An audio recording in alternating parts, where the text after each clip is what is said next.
for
Hey, what's going on, Bears fans? Thank you so much for joining me for another episode of KIEQ on the Mic, the podcast all about the Chicago Bears.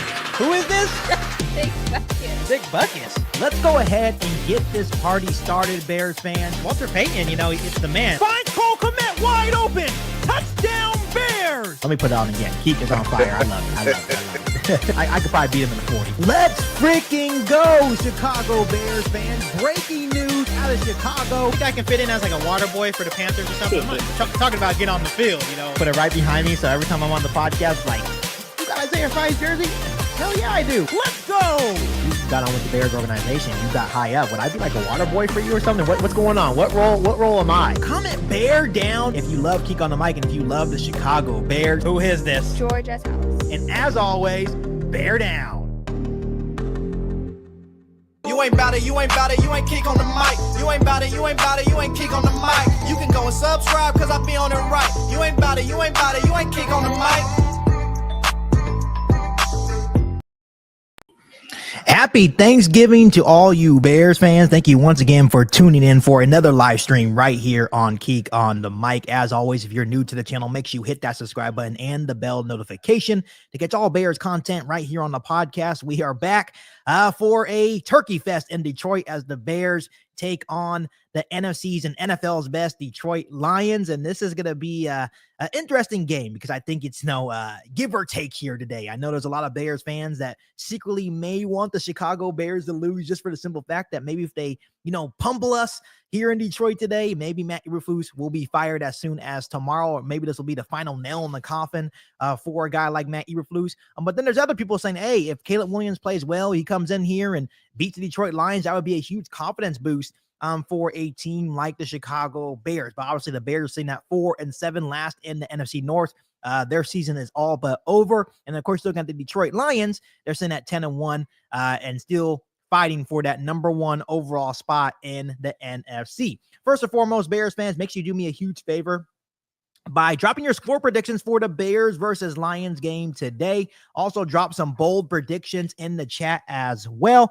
We are about 10 minutes away from kickoff over there in Detroit. Some Bears inactive today for today's Bears-Lions matchup is wide receiver Tyler Scott, cornerback Amir Speed, tackle Karan Amagaji, defensive back Elijah Hicks, offensive lineman Ryan Bates, and defensive lineman Dominique Robinson. So those are the Bears inactives today.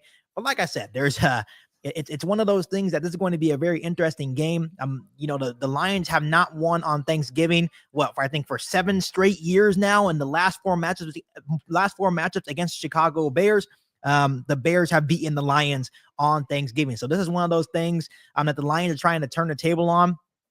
I know Dan Campbell, the head coach of the Lions, and quarterback Jared Goff, made it very clear that they're trying to change that trend and beat the Chicago Bears and finally win on Thanksgiving for the first time in a long time. So once again, you guys can see right now that I'm not in my normal studio. I decided to come over and watch the game with my dad at his house. So we're going to be in a different little setup today, but it's all good. It's going to be a lot of fun to be here with you guys and just, get my reaction once again. I know my reactions over the past couple of weeks have been pretty candid. But overall, we always hope for a Chicago Bears win. But like I said, I think there's a lot of Bears fans out there that wouldn't be too upset if for some reason the Chicago Bears get blown out today, and that means that would be the end of the Matt Eberflus era here in Chicago.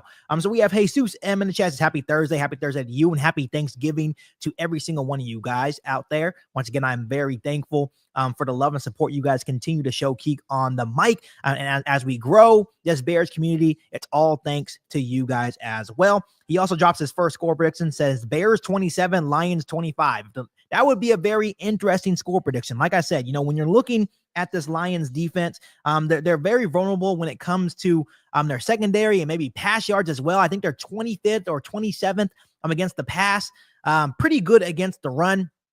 But I can very well see Caleb Williams having another pretty good game today here in Detroit. And to me, like I keep mentioning every single week, that's all that matters to me now is the development of Caleb Williams. As long as he continues to develop, to me, that's all that matters. I think we all know that Eberflus is a lame duck head coach. He's mediocre. He's not good. He's a loser. It is what it is. You have to call it how it is at this point. And it's time to move on. I think rather we win or lose, we understand that Matt Eberflus is not the guy for the Chicago Bears. So like I said, Bears fans, we are going to begin here shortly, about 8 minutes to go until kickoff over there in Detroit. Once again, thank you guys so much for tuning in. Do me a huge favor by hitting the like button as well. And share this content with every single Bears fan that you know. Once again, I appreciate every single one of you guys for tuning in this morning.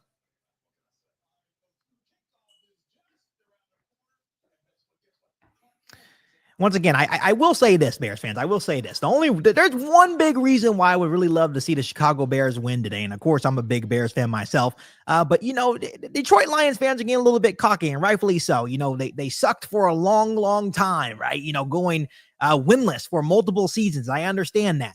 But, now they found a little bit of success, and now they're getting all cocky. So it would be funny after all the crap they've been talking all season long if the Chicago Bears somehow came out there and beat them in Detroit once again on Thanksgiving. Like I said, anything can happen today, right? Maybe the offense balls out, which I could definitely see. They've been averaging almost 400 yards a game over the past 2 weeks, ever since Thomas Brown has taken over as offensive coordinator. Obviously, Caleb Williams has looked really good over the past 2 weeks against pretty good defenses against the Packers and the Minnesota Vikings. And the real question is how will the Chicago Bears defense fare against the run? They're 20th against the run this season. They have not been good at all. And now you're dealing with David Montgomery and Jahmyr Gibbs, probably the best duo in the National Football League. So to me, that is a little bit concerning that you have to deal with those guys. Obviously, the Lions offense is loaded with talent. But we'll have to see how Matt Eberflus wants to call this game on defense. And, I think it starts with trying to get pressure on Jared Goff. He's known to throw interceptions if you can rattle him a little bit, and he will throw them in bunches. But knowing Matt Eberflus, he'll just continue to send 4 and let Jared Goff absolutely torch us today. But we'll have to wait and see what happens. Tyler says, I wonder why Dominique Robinson is still here. I cannot answer that question. I have no clue. And obviously, when you're looking at the players that are inactive, I don't understand with the Bears sitting at 4-7, why Tyler Scott hasn't gotten an opportunity to play either. It makes absolute no sense to me on why some of these guys don't get the opportunity, especially when the Bears are just not winning football games. So I would definitely love to see some of these young guys at the end of the season, like Tyler Scott, get some playing time.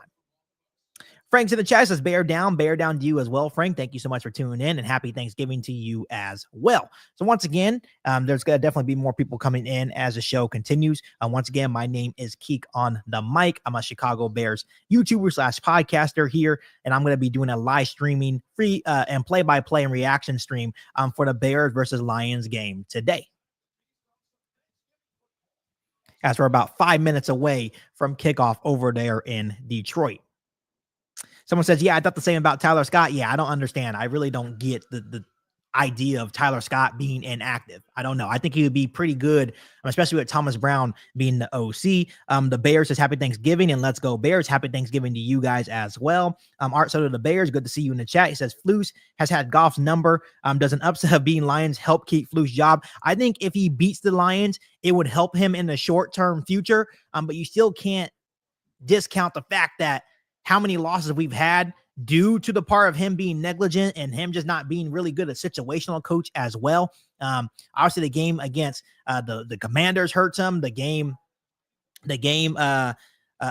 losing to the New England Patriots the way they did, losing to the Arizona Cardinals the way they did. So I don't think it saves his job, but I think it would help him in the short-term future. I truly think that Ryan Poles and the Bears have hopefully already made up their mind. Look at his record. He's 5-18 in one-score games. He's 2-12 against the division. The guy is a loser, right? It's just have to call it out. It is. He's just not good. He needs to be fired.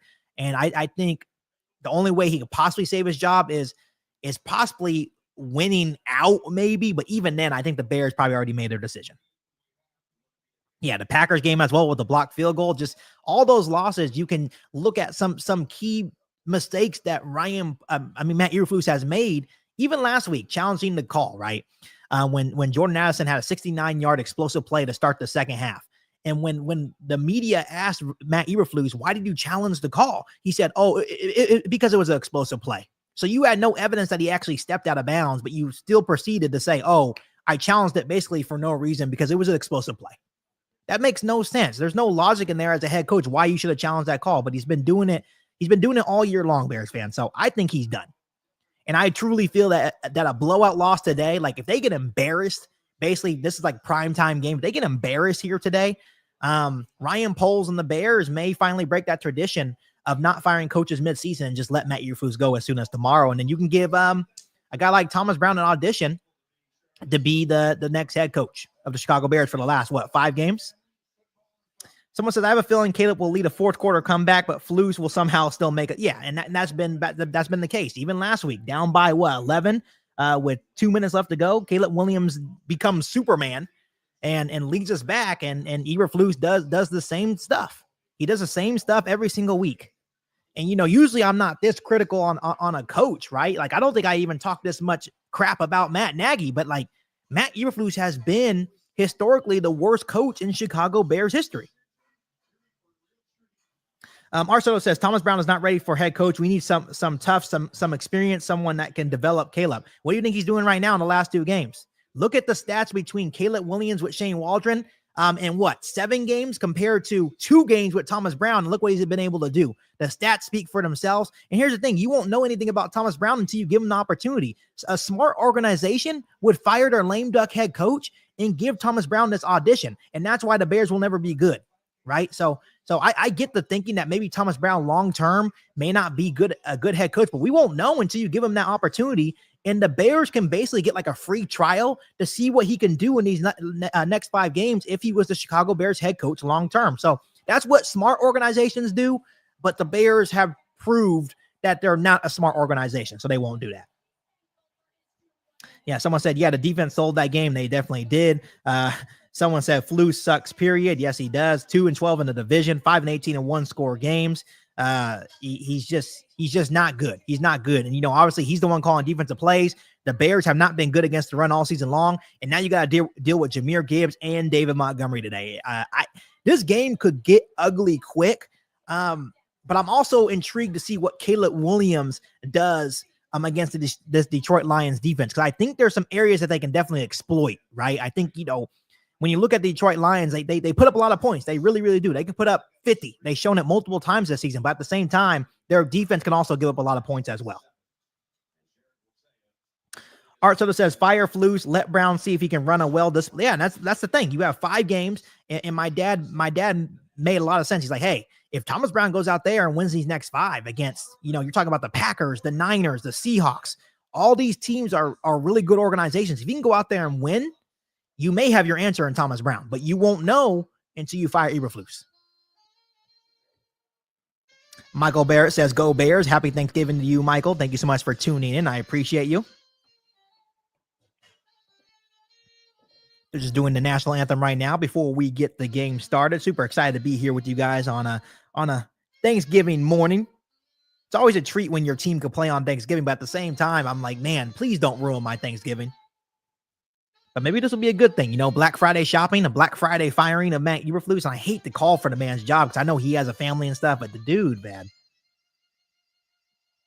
he has brought us so much misery over the season, or last couple of seasons, right? So, like I said, I'm just excited to see Caleb Williams play at the end of the day.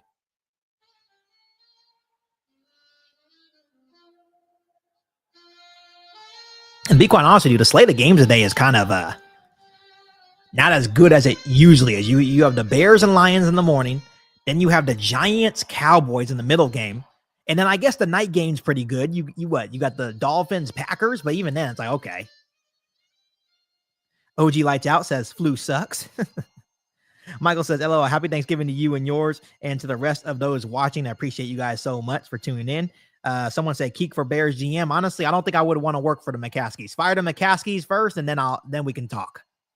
Because I feel like the McCaskies have more control than they try to lead on. I know they said they stepped away from football operations, but they are the huge reason why the Bears are so mediocre. Why the Bears suck year in and year out. It's the truth.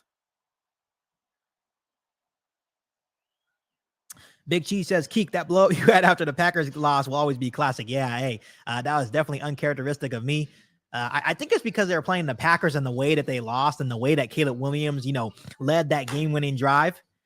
And the fact that the field goal got blocked just makes it's just one of those situations where, like, really? You finally had a chance to beat the Packers and you can't make a simple field goal, right? So someone says, happy Thanksgiving. Love your perspective. Go Bears. Thank you so much for tuning in. I appreciate the nice words. Someone said, I'm still a diehard Bears fan. Aren't we all? We're all diehard Bears fans. And I always tell my dad that if the Bears can finally get out of their own way and ever win a Super Bowl, it'll be so sweet. It'll be so sweet. But I think, unfortunately, the Bears will probably never be good until probably the McCaskies. I don't know. Until the McCaskies possibly sell the team, which who knows if that's ever going to happen. Also, the Bears says Caleb has an average around 270 yards a game to be first QB to get 4K yards. Does he get it? I think it may be too late for him to reach. I think he may get to like 3,600 yards. But I think those first 7 games with Shane Waldron really screwed his chances to be the first 4K yard passer for the Bears, at least for this year. It's just crazy to me because, Matt Eberflus interviewed Thomas Brown to be an OC, but he still went on to choose Shane Waldron. So it makes him even look worse that now Thomas Brown is having some success. And it's funny because I think it was the other day when Matt Eberflus had his after the Vikings game press conference, he made a comment saying, you guys can thank me for having Thomas Brown. He's just saying dumb stuff now. Like, it's almost like he knows that he's going to get fired. So he's just saying whatever, like, at this point. It's just like, it's cringy. All right, Bears fans. So the Lions win the toss and they will start on offense. So that means they elected to get the ball first, which, hey, they may drive right down the field on us. Or maybe the Bears defense can come out with some pride today and actually stop the run. But it's going to be tough. Talking about David Montgomery and Jahmyr Gibbs. But I think the key is just trying to generate some pressure. Be aggressive on defense. And that's all on, Matt Eberflus trying to send 4, but obviously sending 4 is not working consistently. And when Jared Goff throws his interceptions, he will throw them in bunches. We've seen it. So, in past games against Jared Goff, our defense and Matt Eberflus have had pretty good success against Jared Goff in the past, but obviously this is a different Lions team. So we'll see what happens today. Someone said, let's go Bears. Bear down to you guys as well. Someone says, I can't wait to see Flus pack his shit up and leave after getting blown out. See, that's the terrible part, that there's some Bears fans that actually want us to get blown out today because it may mean the end of Eberflus. Like, that's when you reached a new low, right? Someone said Caleb will get at least 3,600 yards at the end of the season. I could definitely see it. So like I said, Lions won the coin toss and elected to receive. And honestly, that's rare. Usually you see teams defer, but when you have an offense that can put up 50 points on you, I understand why they accepted why they took the ball first. Yeah, they don't need. Yeah, right. They may already put up 50 points by the first half. Someone says we're 2 D linemen and 2 O linemen away from greatness. I don't know about that. We still need a coach, which I think it would go a long way, but we still need a good coach as well. Yeah, I don't want our team to lose. Like I'll be honest with you, I don't want our team to lose. Like I would love to have the satisfaction of beating the Lions and kind of having that over the Lions' head. Even if they go on and win the Super Bowl, we can at least say, "Hey, we beat you guys," though. So here we go. Cairo Santos is out to kick off to get this Thanksgiving Day game started against the Lions. Once again, I'll be doing my live play-by-play reaction. You guys continue to interact with me in the chat. Once again, thank you guys so much for tuning in on today's live stream right here on KIEQ on the Mic.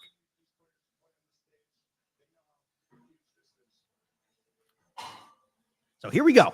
Cairo Santos kicks off. And it's going to go in the back of the end zone. He'll take a knee, and the Lions will have a 1st and 10 at their own 30. So here comes Jared Goff. I don't know. I think Jared Goff has had a pretty good season, like MVP level season. I think that 5 interception game that he had against the Texans kind of hurt his chances to probably be in the running for that award. But overall, he's definitely had a good season the last couple of years, especially under Ben Johnson. Hopefully he's our next coach here pretty soon. But like I said, a lot of respect for Jared Goff. But like I said, he will give you a couple. So David Montgomery starts the game. They're going to start the game in I formation. Motion over is Jameis Williams. And it's going to be a handoff to David Montgomery. And he finds an easy lane. And it's going to be a 1st down. So good first carry for David Montgomery. You know he loves to eat against the Bears. Like he waits for this game every single year. And that's a good start for David Montgomery. 10 yards and a 1st down up to the 40. Like there's like no defensive line, honestly.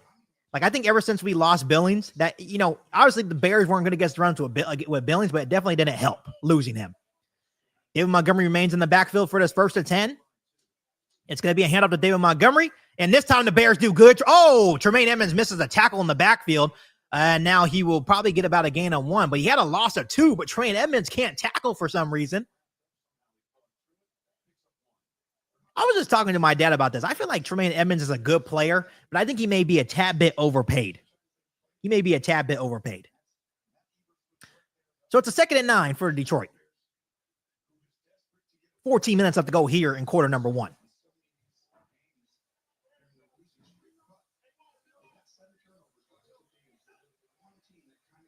Jared Goff's going to be under center. David Montgomery still in the backfield. It's going to be another handoff for David Montgomery. And he will push forward for a couple for about a gain of 4 or 5 there. So they'll have a 3rd and short. 13 and a half left to go here in quarter number 1. Looks like you're going to bring in Jahmyr Gibbs. I love how they built their team, honestly. Like, built their team on the offensive line. They have like a 2 good running backs, 1 power back, 1 speed back. It took him a long time, but here we go. 3rd and 4, Jared Goff is going to be in shotgun with Jahmyr Gibbs to the right of him. Motion over is Jameis Williams to the right. He's going to drop back to throw. The Bears send 4. Here comes pressure. He steps up, he throws, and it's caught, and the Bears let him get the 1st down. Could have made a tackle. He was short, but Kyler Gordon was there to make the tackle, but they still get enough for the 1st down. Once again, a lot of time for Jared Goff. They send 4. Obviously, they're not getting home with 4. They're not getting home with 4. I don't know what else we need to say. Like, Eberflus allows guys just to sit in the pocket and torch us. It makes no sense. So here we go. They're now on Bears territory at the Bears 49-yard line for this 1st and 10. Motion over is Amon-Ra St. Brown. Jared Goff under center. He's going to be play action. He's looking. Here comes Darrell Taylor with some pressure. He throws, and it's going to be caught by Amon-Ra St. Brown for another 1st down. Gain of 15. It's going to be all the way to the Bears, like 35-yard line, 34. 1st and 10, Detroit.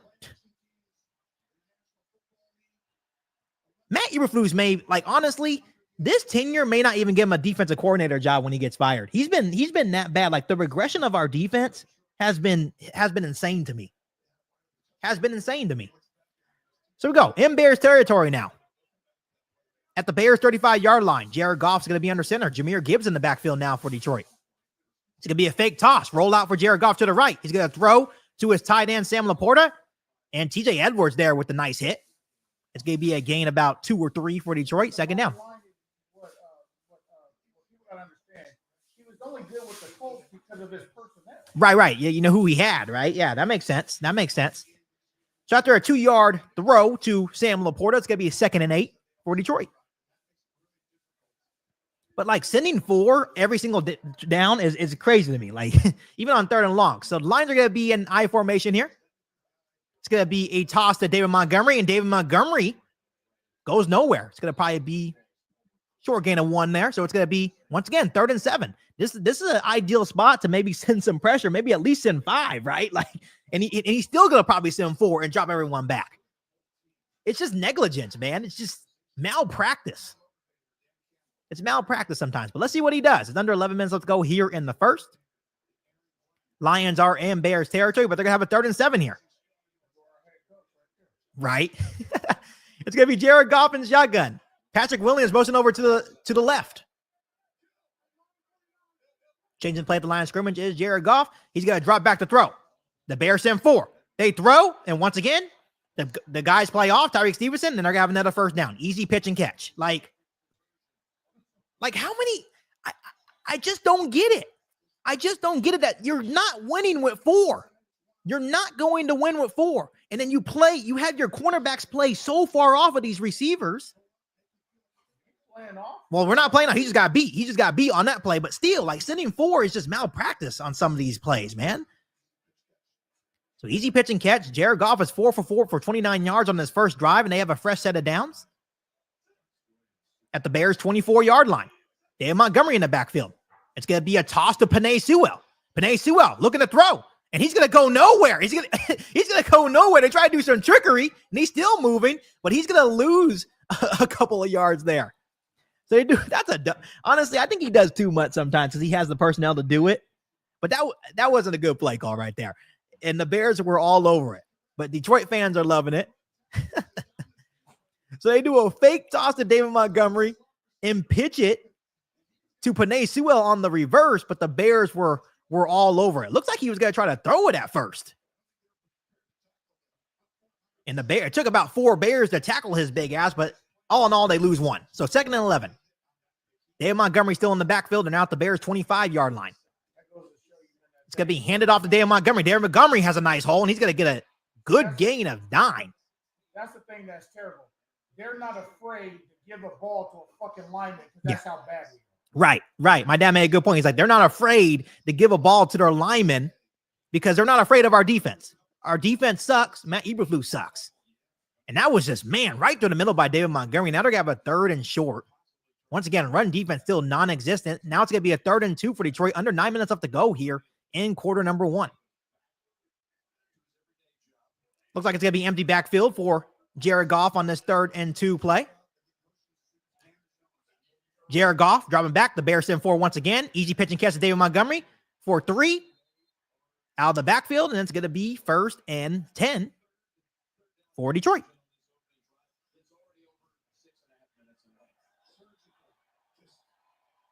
Almost dropped that ball, but good catch by David Montgomery, former Bear. As we're nearing 8 minutes left to go here in quarter number 1. Good start for the Lions. 7-minute drive, couple of first downs, doing whatever they want to.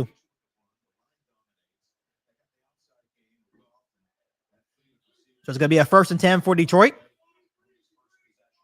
at the Bears' 13-yard line. David Montgomery still in the backfield. It's going to be a toss to Montgomery. Here comes Montgomery. He has some lanes, and good tackle by Tremaine Edmonds to limit him to a gain of 2 there. Tremaine Edmonds flew to that football there. You know he's still only 26, and he already played like 100 career games. That's actually pretty cool. So it's going to be 2nd and 9 from the Bears' 12. The last 20 games, the Bears have only allowed one? They said 1 opening TD drive.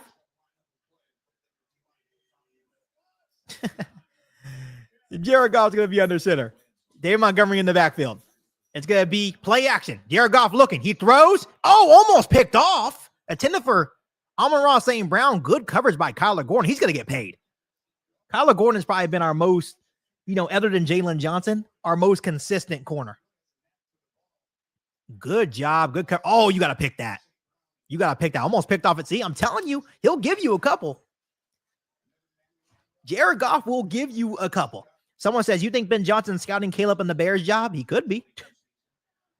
I think anyone would want to coach the Caleb Williams. So it's going to be empty backfield, 3rd and 9 from the Bears 12 for Jared Goff and the Lions. Are they going to send 4 or is it going to be 5? They still send 4. Here comes Bears. He has time. He throws to the end zone and it's incomplete. It's going to be 4th and 9 and the Bears will hold the Lions to a field goal attempt. That's what I can say about our defense. They are a bend but don't break unit. Like once they get to the red zone, it's kind of like, you know, things are a little bit smaller, a little bit condensed, right? And they do a pretty decent job. Good pressure there by Montez Sweat. Once again, only sending 4. Had time to throw, but just oversells Patrick.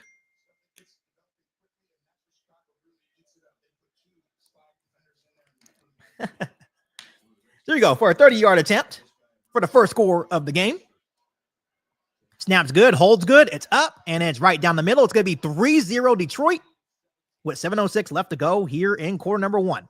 So once again, I wouldn't say a great drive by the Bears, but it's always a good start when you can hold a team to 3. Obviously, I know that my dad and I talk a lot, and we always say great teams make those plays. Like Kyler Gordon has to make that play in the end zone.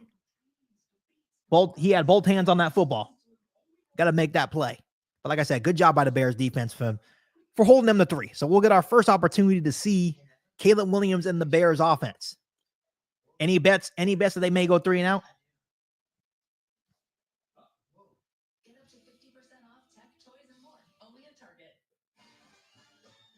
Yeah. Also, the Bears said, let's start strong, Caleb. Show these prospect head coach what you were made of. And honestly, if Caleb Williams goes off today, and let's say he goes off and wins, Ben Johnson may be like, okay.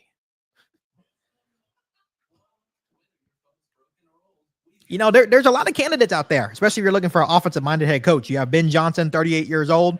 Look what he's done with Jared Goff and this Lions offense. But at the same time, remember his personnel on the offensive line. If you want Ben Johnson, you need to get an offensive line. Let's make that clear. Obviously, you have Joe Brady over there. He's 35 years old. He has the number 3 ranked offense in Buffalo. And you know what I like about Joe Brady that I found out? That he also won a national championship with LSU in 2019. So he could possibly bring that college flair too to the Bears. I don't know if Ben Johnson has any like college experience. Not sure. I have to look more into him. I didn't know that Marcus Freeman got drafted by the Bears. Yeah. Yep.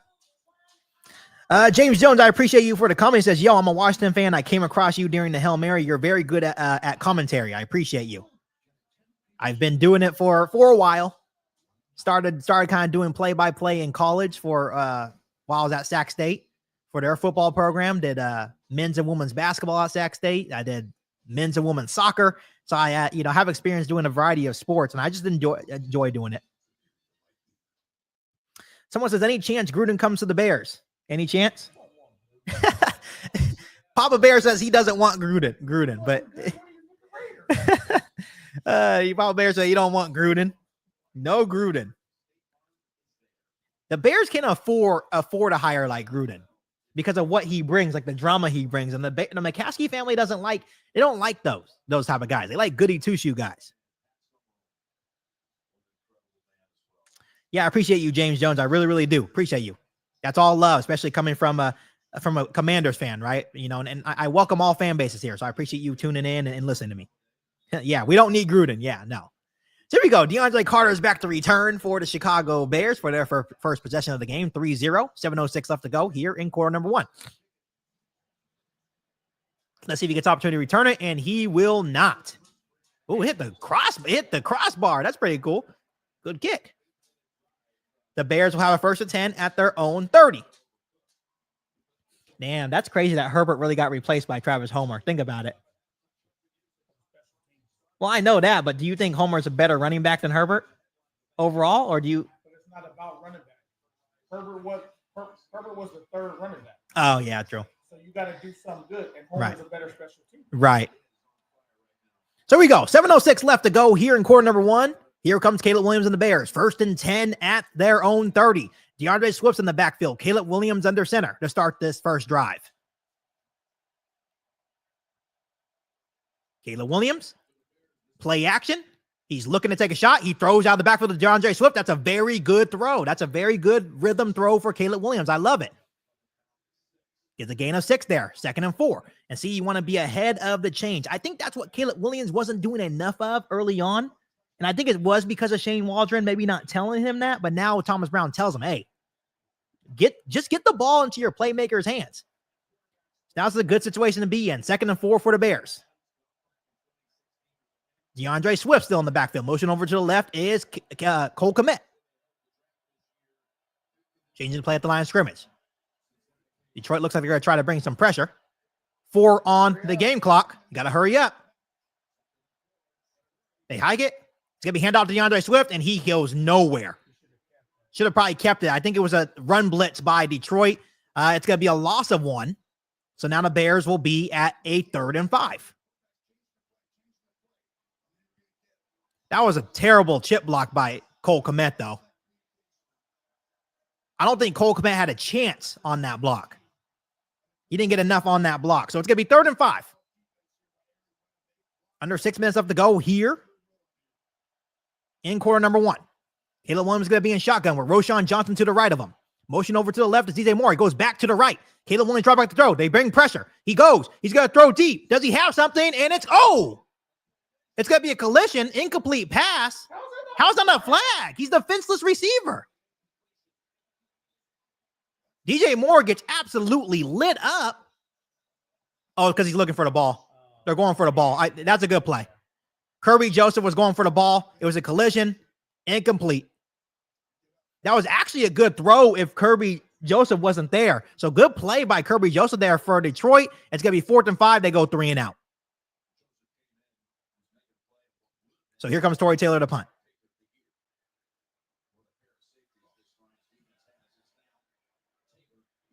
Once again, good punt by Tory Taylor. And it's going to be fair caught and bobbled all the way to the Detroit Lions 9-yard line. So once again, another good punt by, to me, one of the best punters already in the National Football League, but a 3 and out for the Bears start their first drive. No, it wasn't a flag. It was a good play. Kirby Joseph was going for the ball. It looked like initially that it could have been, the defenseless receiver, but he was going for the ball. So it's a clean play.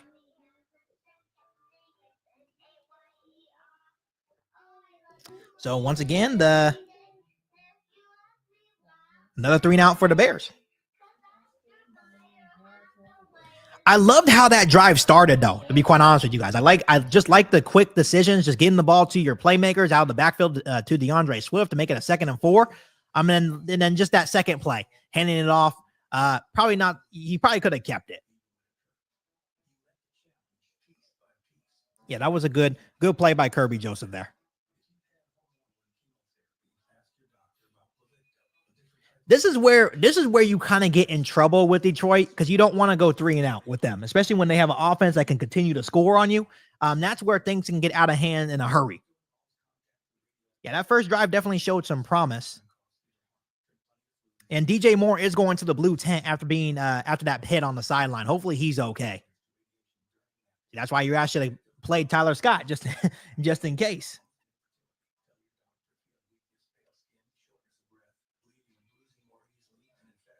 Tell me, man, that he's not doing anything in practice, man, that wants you to beat him to be on the field. That's what doesn't make sense to me. Yeah, so Tyler Scott hasn't showed you anything in practice because you remember in the preseason he was tearing it up. Yeah. Homeboy was tearing dudes up in camp, and then all of a sudden, you can't get any playing time. Yeah, on that second play, Kmet definitely missed that block. Someone said, dude, I'm still getting used to Detroit being this good. So are we. It used to be like on Thanksgiving that Detroit was like an easy win. Like you're like, oh yeah, we get to play Detroit on Thanksgiving. Let's go. But now they're good. And kudos to them. Kudos to Dan Campbell. Kudos to their GM. They've definitely built a good roster. But just like my dad says, like it's about damn time. There was like a stretch where like for 4 years in a row, Detroit had like 2 first-round picks each year. So it's about damn time they're good. But like I said, it won't matter. It won't matter unless they win the big game.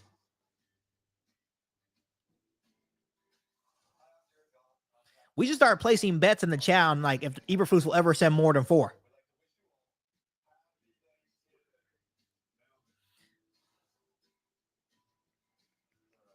So here we go. We're back. They're going to have the ball first 10 at the 10-yard line. Jahmyr Gibbs is starting this drive. It's going to be play action. They send a little corner blitz. He doesn't get there and wide open. Oh! Fumble. And it's going to be fumble. Did he make a football play? The Bears land on it.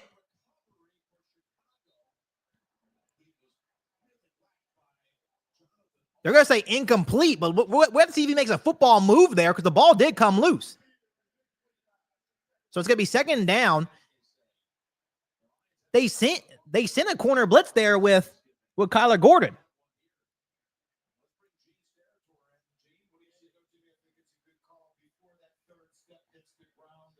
Let's see. He catches it.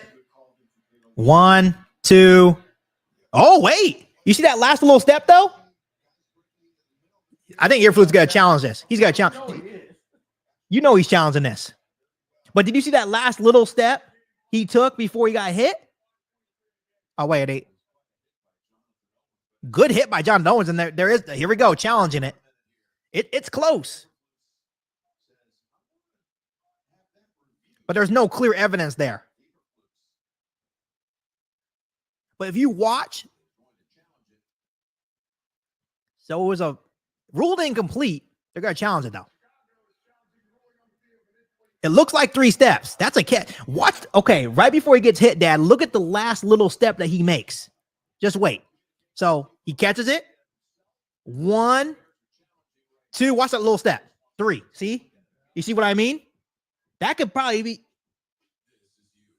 It's like right before he gets hit, he steps. They're probably not going to give it to us because, that's the Bears haven't been that lucky, but it's close. But I don't think there's enough to overturn it, though. Yeah, that's a fumble. I think that's a fumble, Bears fans. I'm just saying. You can give the Bears some love, man. Damn, goddamn, the Lions are 10-1. Lions are 10-1. They can afford a turnover. So, I want to make it very clear though that Eberflus actually sent a corner blitz on there for Kyler Gordon came in. He didn't get home, but he did send some pressure. It made him got rid of the ball fast, right?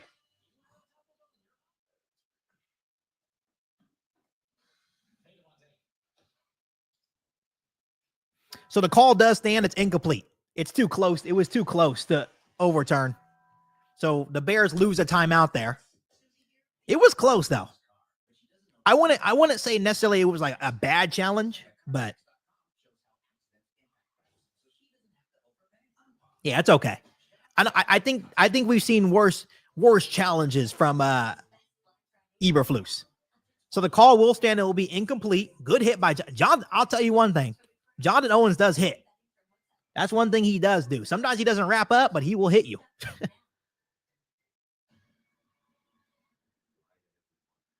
I think right when he took that, right before he took that third step, that's when Jonathan Owens hit him, and that's when he fumbled. So it's definitely a bang play there. But yeah, it's close. I think what it was is if the refs would have called it a fumble on the play, it would have been opposite. They wouldn't have been able to overturn it. It's just about what they called on the field was an incomplete pass, and they don't have enough to overturn it. So it's going to be 2nd and 10, not a fumble. Once again, thank you guys so much for tuning in. Make sure you do me a favor and hit that like button. Still 3-0 ball game. It's going to be 2nd and 10 for Detroit at their own 10-yard line after the incomplete pass. Yeah. It was close, though. Here we go. Jared Goff's going to be in shotgun. Jahmyr Gibbs to the left of him. It's going to be a handoff to Jahmyr Gibbs. Here comes Gibbs. Don't let him get to the outside. Don't let him get out. And it's going to be a good gain of 9. Stevenson. It's almost like Stevenson was like side shuffling with him instead of just going to attack him, but I get what you mean. Like he could juke you out of your cleats, though. Yeah, Tyree Stevenson hasn't been good, but that was a good gain of 8 by Jahmyr Gibbs, so it's going to be 3rd and 2 for Detroit.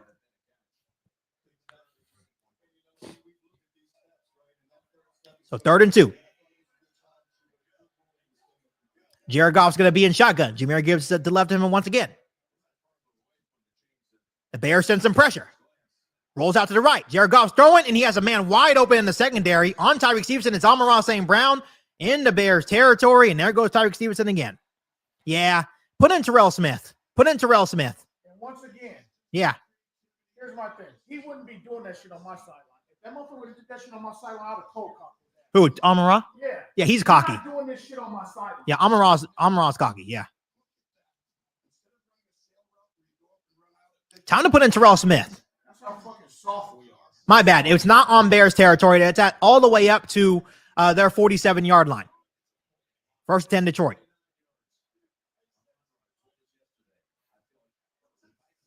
It's going to be handed off to Jameson Williams. And good tackle by TJ Edwards to hold him to a gain of 2. Under 4 minutes left to go here in quarter number 1. Yeah, you got to give him money that you gave Tremaine. You may need to switch their contracts.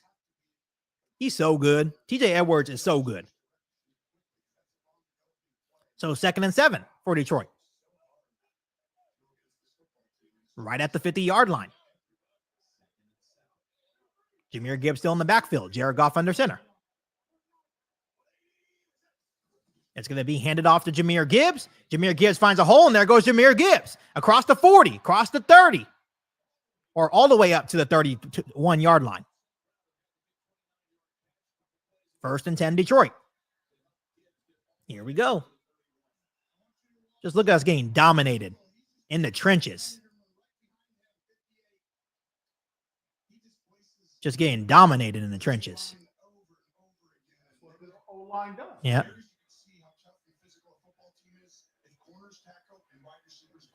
So 1st and 10 for Detroit. Under 3 minutes left to go now. All the way up to the Bears 32.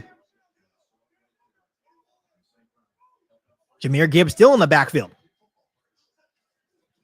It's going to be another handoff to Jahmyr Gibbs. Jahmyr Gibbs, 2 yards there. 2nd and 8. 2.5 minutes left to go here in quarter number 1. Still a 3-0 ball game.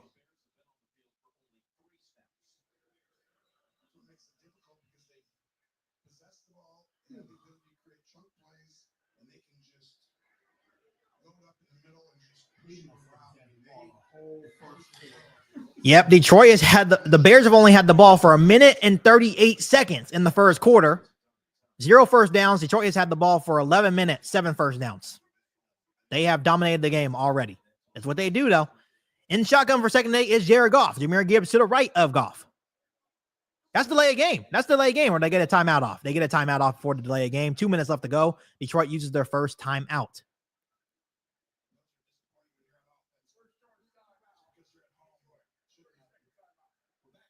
And here's the thing.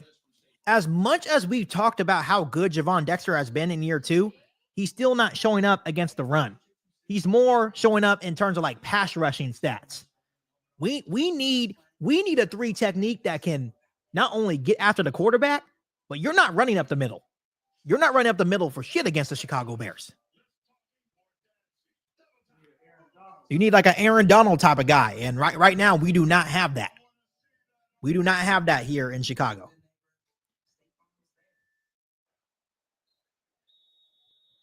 That's the big thing. You know, everyone's talking about offensive line, which rightfully so. We need offensive line, but we need a 3 technique that can do both. That can do both. Here we go. 2nd and 8. 2 minutes left to go. Jared Goff's going to be in shotgun for this play. Right at the Bears 30. It's going to be handoff to Jahmyr Gibbs. He has another good hold. It's another first down across the 20. Still pushing his way all the way up to the Bears 17-yard line. 1st and 10 Detroit. Like this, there's no resistance on our defensive line right now. And it's been like this all year long, even with Andrew Billings.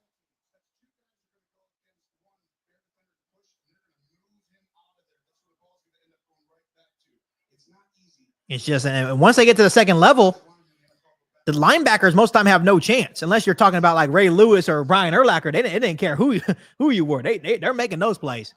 Here we go. 1st and 10 for Detroit. At the Bears 17-yard line. It's going to be a handoff to Dave Montgomery now, and he powers his way through for 4 yards there. So it's going to be 2nd and 6 as we're nearing a minute left here in quarter number 1. Two good three techniques. He had Tommy Harris. Yep. He had Tractor Trey. Right. When you got a guy that takes up 2 holes, I mean, we don't have that. So obviously, Detroit's doing what they do. 75 rush yards already in quarter number 1. Jahmyr Gibbs is now in the game. 45 seconds left to go. It's going to be handed off to Jahmyr Gibbs, and he's going to power through for a 1st and goal all the way to the 3-yard line. 30 seconds left to go here in quarter number 1.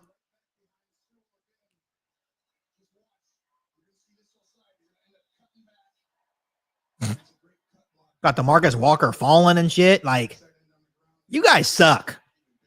You guys suck. You guys are a reflection of your coach, unfortunately, but you guys are terrible. You guys talk about, oh, we gotta stop this shit right now. You guys ain't stopping shit. You guys couldn't stop my 75-year-old grandma. So that's gonna be the end of the first quarter. 3-0 ball game here for Detroit, but they have a 1st and goal, and here comes David Montgomery. You know what that means. Just pure domination, just running the football in that first quarter for Detroit.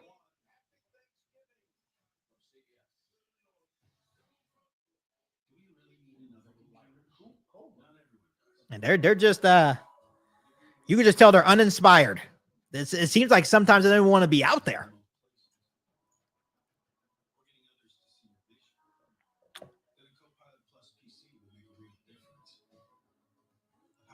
So 3-0 ball game is going to be start of quarter number 2, and the Lions will have a 1st and goal at the Bears' 3-yard line. At the end of the first quarter, the Lions have 85 rushing yards on 13 attempts. So obviously, you know, the Bears are being Bears right now. They can't stop the run to save their lives. And once again, that is a reflection of their mediocre, terrible loser of a head coach in Matt Eberflus. He's a loser. He's a loser, man. I'm telling you, I like I said, I kind of at this point, and I know this is going to be crazy to say, I miss Matt Nagy. I miss Matt Nagy. He's a loser.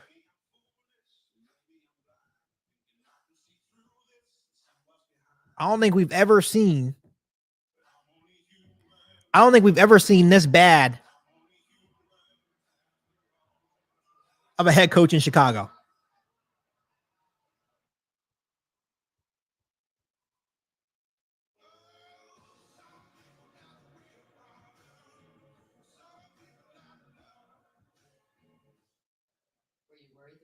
Too much?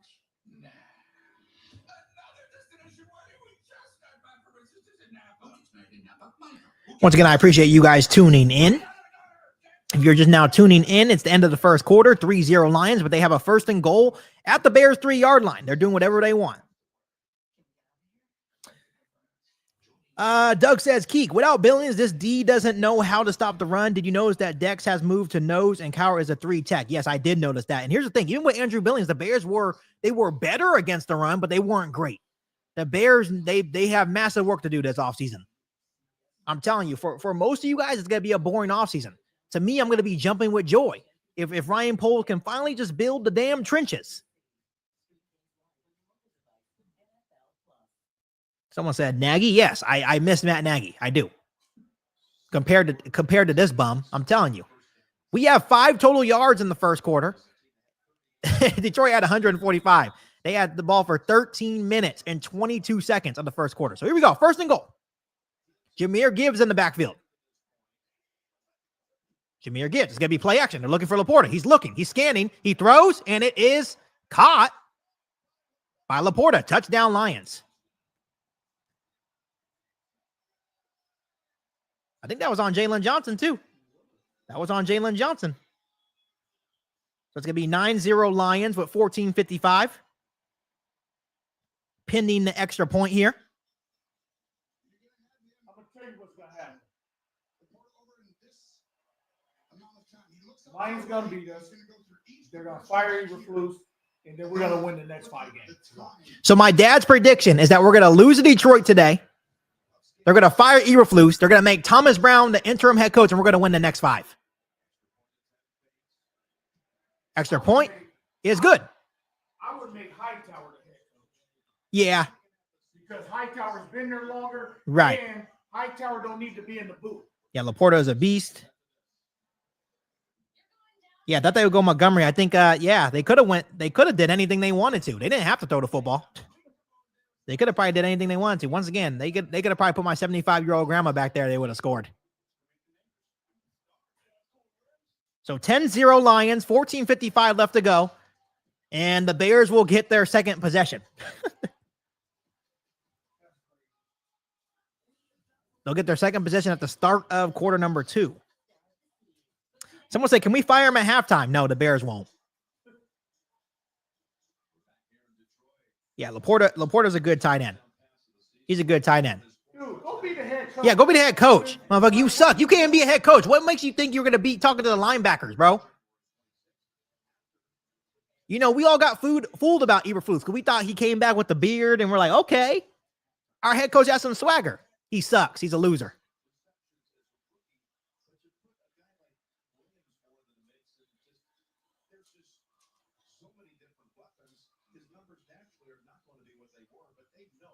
Mikey, go worry about your Colts, bro. He says, complaining about the coach when players play like this is not the issue. Who's calling the defensive plays? Can you answer that question for me? You probably can't because you're not a Bears fan, but you know, it's Eberflus calling the defensive plays. We've seen a regression. You don't watch Bears football enough to tell us how we're supposed to feel. So I appreciate your comment, but you don't watch enough Bears football to understand how we're feeling. It's Eberflus. He's the problem. He's the problem.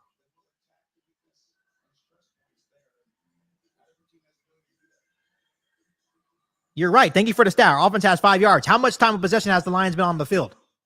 They had the football for 13:22. They had the ball for 13 minutes of the first quarter. Is that an offensive problem or is that a defensive problem? What are you talking about? Our defense can't stop a nosebleed, bro. Our defense can't stop a nosebleed. That's on Eberflus. Someone said, oh, no, I wanted him fired last year. We weren't fooled. I agree. We should have fired him last year. Sent his ass back to the Colts. Here we go. 1st and 10. At their own 30-yard line. Caleb Williams going to be under center. DeAndre Swift in the backfield.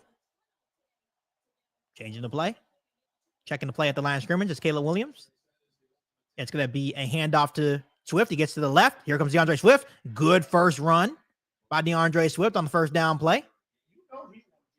Yeah, DeAndre Swift wants this game bad, right? Being an ex-Detroit Lion.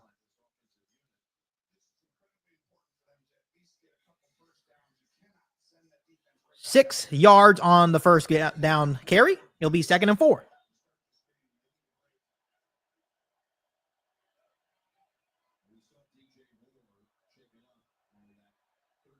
Second and 4, Caleb Williams in shotgun. Motion over to the right is Keenan Allen. Caleb Williams. Quick screen to DJ Moore, and he gets tripped up. That was a good play by Kendall Vildor. Ex-Bear Kendall Vildor made that play. There was a quick screen to DJ Moore. Kendall Vildor, once again, Roma Dunze missed that block. Roma Dunze missed the block. So just execution errors right now for the Bears. It's going to be a 3rd and short for the Bears, though. Still 3rd and 4. Under center is Caleb Williams. DeAndre Swift in the backfield for 3rd and 4. Dropping back to throw is Caleb Williams. Throws it to DeAndre Swift. DeAndre Swift. There's going to be a penalty flag, but there goes DeAndre Swift with a good gain in the first down, but there is a penalty flag coming from the secondary.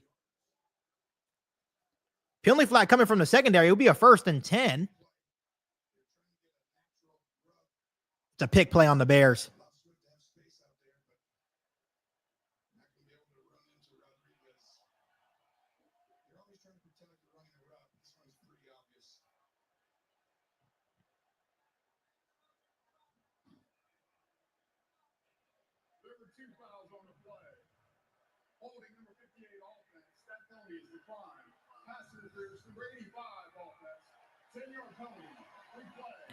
So there was 2 flags on the offense. Pass interference on Cole Kmet on the pick play, and there was also a holding. He took the pass interference. So it's going to be replay 3rd down.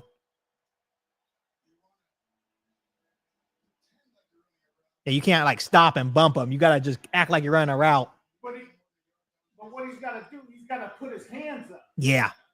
So it's going to be 3rd and 14 for the Bears. So it negates the big gain by DeAndre Swift. Now they're going to be in a 3rd and 14.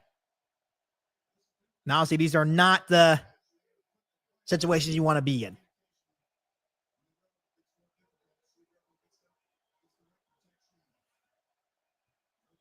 Third and 14. Caleb Williams going to be in shotgun. Caleb Williams dropping back to throw. There's pressure up the middle. Evades pressure. Going to the left. He's looking. He's going to throw it up. And nothing's there. The Bears will be forced to punt.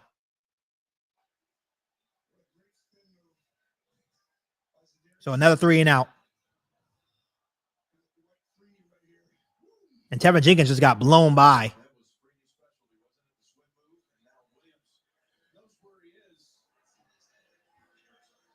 I mean, Really? Yeah, that's a late hit. But okay. So back-to-back 3 and outs to start the game for Caleb Williams and the Bears.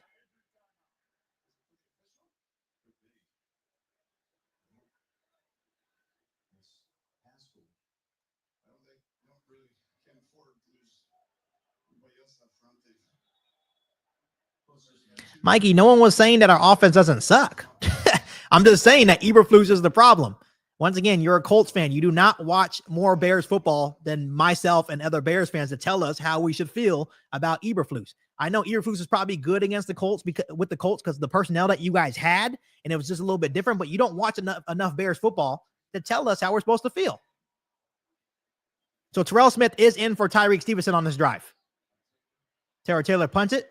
Returns it from the 20, gets across the 25, and the Lions will have a 1st and 10. Once again, I do respect you, Mikey, and your opinions, but like I said, you that's like me telling you about your team, right? And what you guys should do. That really makes no sense. Someone said if I was a Colts fan, I'd be over here also. You know, and he has bragging rights on us this year. The Colts did beat us early on in the season. You want to know why? Eberflus. And Shane Waldron, too, was bad that game, too. Yeah. But where does Shane Waldron come from?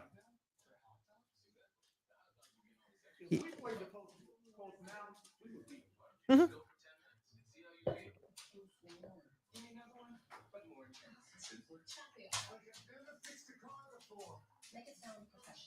Once again, Mikey, I'm not going to go back and forth with you when I know more than you, but I'm trying to focus on the play-by-play. I'm not. If you would like to have a separate podcast and we can go deep dive on it, I would be more than happy to do that with you.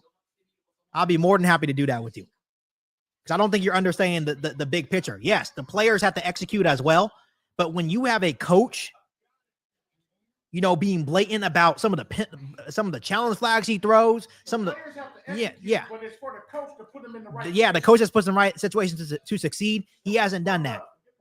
He hasn't done that, Mikey. Like I said, it's funny. It's funny when other fan bases try to tell you about your team. Like I know about my team. How about you go talk about your team? I think that's like the most frustrating part. Yeah, we know about our team. You need to worry about Richardson. Right, because Anthony Richardson's looking like a bust. Anthony Richardson's not looking good over there. And you know how I know that? Because the Bears have had a lot of bad quarterbacks that looked just like Anthony Richardson. Someone says, yeah, he's basically insinuating that's not all on Eberflus. That's what he's saying, which there's some truth to that, but we all know that Eberflus is also not putting his players in the best situation. Yeah, he's basically saying, you know, blame the players too. Keep sending 4 on 3rd and 12 and 3rd and 15. Well, makes no sense. Yeah, it makes no sense. Like if you really watched the game last week, if you really watched the game last week, since you said you watch a lot of Bears football, he had a 3rd and 13, gave up a 1st down by only sending 4, dropping everyone back. He had a 3rd and 12, still sent 4, dropping everyone back. How is that the player's fault? How is that the player's fault? Anthony Richardson's no different than Justin Fields. Let's be honest. He's a bigger Justin Fields. You're only as good as your front seven. Yeah. I don't care what DB you got back. Right. Like I said, I'm not getting no fucking pressure. It doesn't matter. Like I said, I'm not gonna go. I'm gonna stop this conversation now. I'm not trying to go back and forth with a fan that's not even. You're not even a Bears fan, my dude. Why are you so worried about what we're doing over here? And I know you have a lot of respect for me, and I have a lot of respect for you, but dude.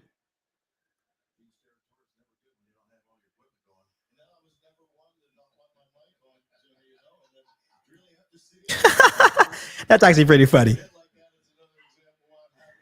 Someone said this is coming from a Colts fan who had Jeff Saturday as their head coach.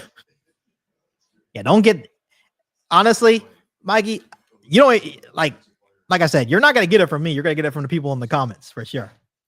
No, I know you're supporting, bro. I know it's all love, but like I said, just kind of there's certain situations where just know your place. I wouldn't go into a Colts stream and tell them, oh, when I don't watch Colts football like that.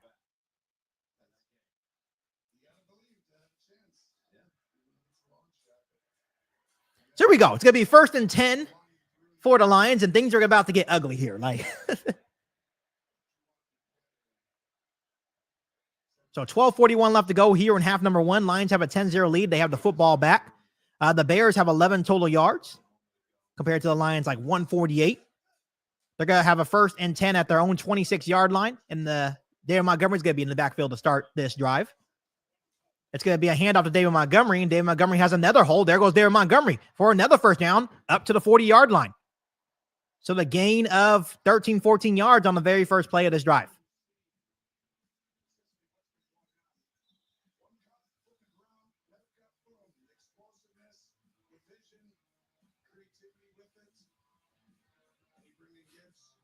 You know what's crazy about David Montgomery? He was doing the same shit with the Bears with no offensive line. So now that he has offensive line, he is just ridiculous. So we go. 1st and 10 for Detroit at their own 39-yard line. It's going to be play action. Rolling out. He's going to give it back to Montgomery. Montgomery's going to have some blockers. Oh, he breaks a tackle from Terrell Smith. There goes Montgomery across midfield into Bears territory on the quick screen from Jared Goff. 1st and 10, Detroit. This is almost similar to like when we were beating up on Detroit, right? Where they just had no hope. And now they're just kind of like almost returning the favor. But that was Jonathan Owens who missed a tackle there. And they're already in Bears territory after 2 plays. 11:40 left to go here in half number 1.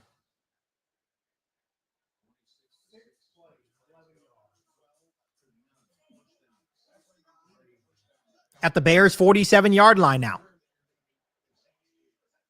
Jared Goff, play action. He's looking. Here comes pressure. He's going to throw, and he has, good play by Terrell Smith there to break that ball down. I would love the pick, but he dives and breaks up that pass. It's going to be 2nd and 10.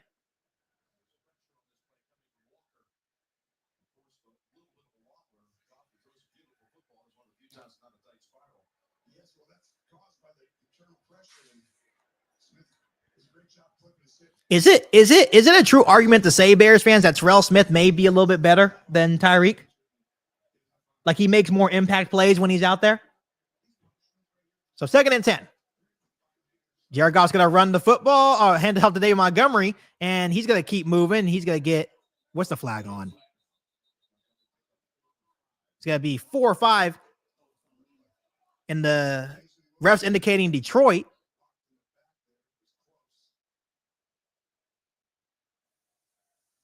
He's going to say decline. So we got a 3rd down. Watch. Oh. You say crack block? So that's 15-yard penalty. So they're going to push him back 15 yards.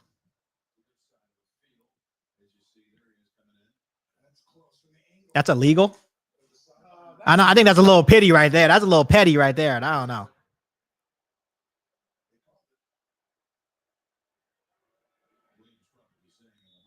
Here we go. 2nd and 25 now for Detroit after the personal foul penalty. Nearing 11 minutes left to go here in half number 1. Still a 10-0 ball game. And that pushes them out of Bears territory. And they're now back at their own 40-yard line. Jared Goff's driving back to throw. The Bears in 4 once again. He's going to throw up the middle, and it's going to be caught by Tim Patrick. And there goes Tim Patrick to the Bears 30. Eberflus, you have a 2nd and 25, my guy. You have a 2nd and 25, my guy, and you still send 4. You still send 4. There was a penalty flag, and it's probably got to be on us. They're going to get extra yards here, probably for a roughing the passer. Personal foul, roughing the passer, extra 15. So it's going to be a 1st and 10 at the Bears 15. Yeah, he's done. He's done. He is the worst. I'm going to say this now. He is the worst head coach in Bears history. And that you're talking about John Fox. You're talking about Mark Trestman, Matt Nagy. He is the worst head coach in Bears history. And that's a dumbass call too. That's some weak ass. So they got 30 on the pass play, 15 extra yards. Here we go. Man, I never met a more negligent head coach than Matt Eberflus, really. Here we go. In shotgun. Draw back throw. It's going to be a quick screen to Williams. Here comes Jalen Johnson. Misses the tackle, and they're going to ride it out for about 9. The defense is not even playing. They're not even playing anymore. I think they're trying to hold us. They're trying to tell them.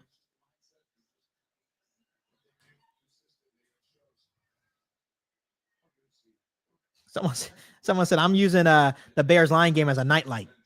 Pathetic. Yeah, Thomas Brown's not looking good either today. Just not looking as good as he usually is, but we'll see. Still a full game left. Still a lot of game left. Hand off to David Montgomery. David Montgomery breaks a couple of tackles. Got another 1st down. It's going to be 1st and goal. Down to the 3. 1st and goal Lions. 9.5 minutes left to go here in half number 1. Like, I don't understand how you get a personal foul in your favor. You go back to 2nd and 25 and you still send 4. Any normal coach would probably send pressure there to try to get the ball out of his hands, but nope. Here we go. 1st and goal. David Montgomery's in the backfield at the Bears 3. Motion over as Williams to the right. It's going to be play action for Jared Goff. He's looking. He has time. He throws, and it's going to be incomplete. Just throws it away in the back of the end zone. 9 minutes left to go here in half number 1.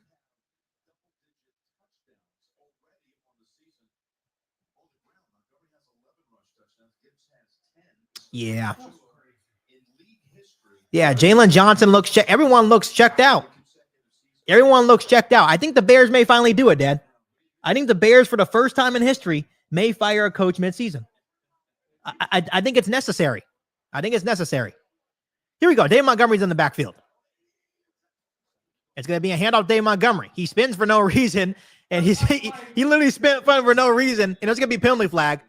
There's a flag. He gets a gain of 2 there. Gets to about the Bears' 2 or 1 yard line, but there's a penalty flag.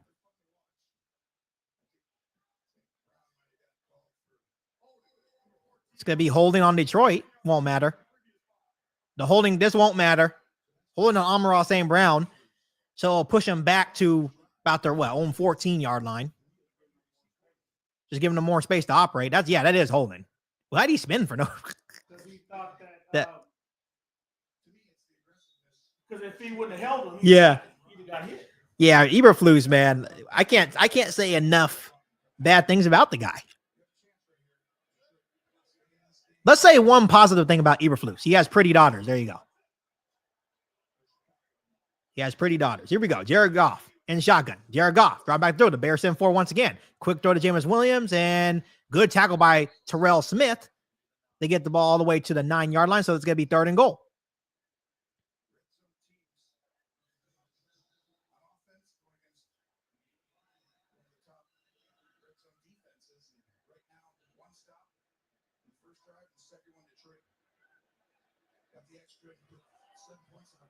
Here we go. 3rd and goal at the Bears 9-yard line. Empty backfield for Jared Goff and the Lions. They now bring David Montgomery into the backfield to the left. Motion over to the left is now Jameson Williams. Jared Goff. The Bears send some more pressure. Oh my God, Eberflus. Down goes Jared Goff when you send pressure. It's like teaching a goddamn toddler. Don't give him compliments. That's what he's supposed to do. They send a linebacker blitz to TJ Edwards, and Javon Dexter ends up getting home. And they hold him to a field goal attempt, 4th and goal. Like, it's like, God, man, you can have a monkey can probably run our team better than Eberflus, bro. Snaps good, holds good, right down the middle. 13-0 Detroit with 7:15 left to go. They ran 6 minutes off it. Right. We're going to have 3 possessions in the first half. Yeah, we're going to have 3 possessions in the first half. We got to get something going. You know what pisses me off about that blitz? You could have easily called that last week on 3rd and 13. Because literally when Jared Goff's not running nowhere.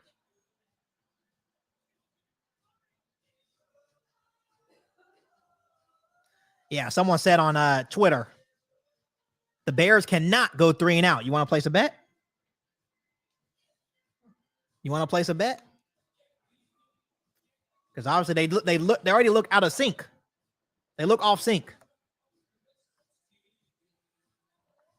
And you know what's frustrating about these last 2 drives? The only 2 drives for the Bears is that they started off with good first down plays and they got to 2nd and 4, but then they're just not converting. Man, I can't believe we actually saw a blitz, Bears fans. We saw pressure right up the middle, and Jared Goff, all he could do was just fall.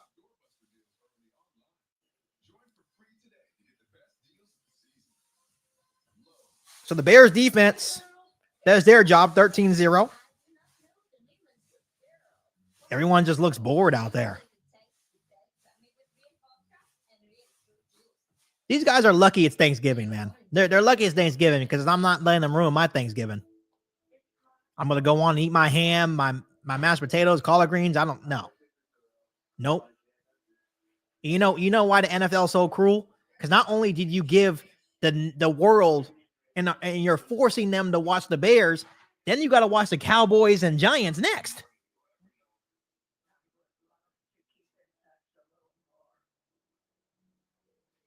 And that's a good point. They need to take the rest of this time, try to score 7, and then you get the football back to start the second half. Like, that's like the only good news here. That's the only good news here.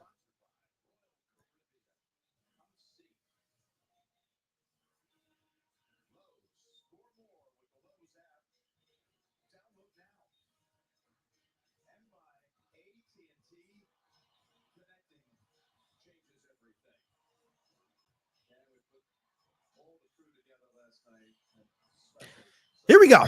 The Bears are about to get their 3rd possession of the game late in the first half.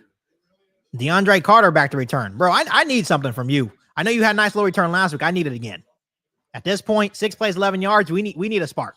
We had the ball for 3 minutes, not even 4 minutes. Not even 4 minutes of the game. There we go. Let's see if DeAndre Carter gets a chance, and nope. Nope, he won't. See, that was the one thing about having Devin. At least you know if you're down 13-0 or you're down big, at least you know you have a weapon back there in Devin Hester that could change the game. This different kick. Oh my gosh.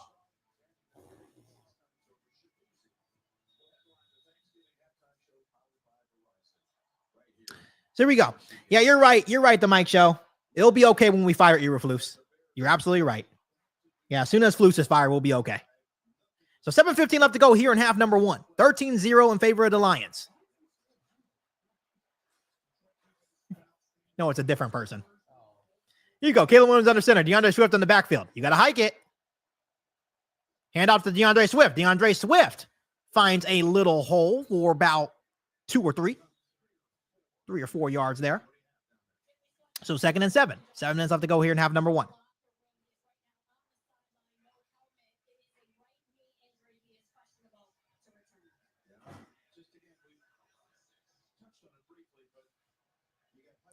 Someone had a good point. They said, we beat Detroit last year with less weapons. They said, where's all those excuses? Like, makes sense. Right. Detroit, Justin Fields owned Detroit. Yeah, right. Here we go. 2nd and 7. It's going to be play action. He's going to have time to throw. He throws, and it's intercepted. Oh, incomplete. Almost picked off. So 3rd and 7, intended for DJ Moore.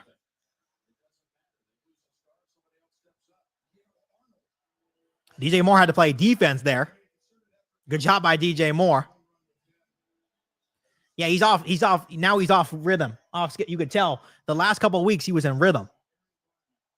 They haven't been able to find that rhythm. Here we go. 3rd and 7. 6:33 left to go in half number 1. Caleb Williams going to be in shotgun. He's dropping back to throw. He's looking, and he's going to be... No, but he escapes the sack. He throws, and he misses Roma Dunze. 3 and out. 6:26 left. Oh, man, this is insane. So 9 plays, 14 yards in the first half?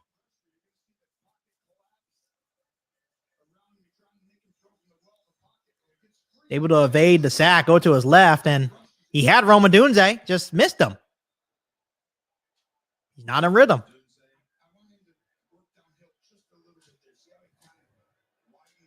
So here comes Tory Taylor to punt again. So 3rd straight 3 and out.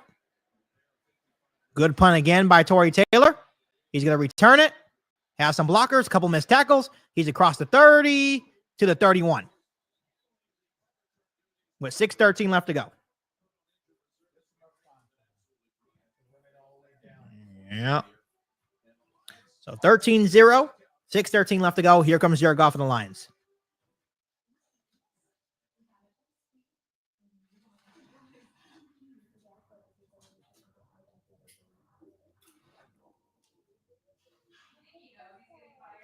Oh, absolutely. I think he wants to get fired.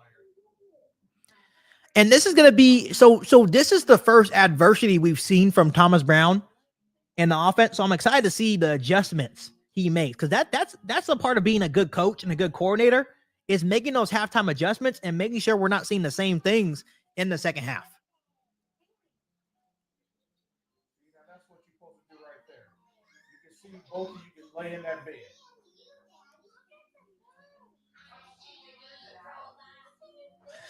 Once again, Bears fans, I appreciate you guys being here today. Make sure you guys do me a huge favor and hit that like button and the subscribe button as well. We're on the road to 15,000 subscribers. Appreciate you guys so much. Even though the Bears are not doing well, we can still stick together.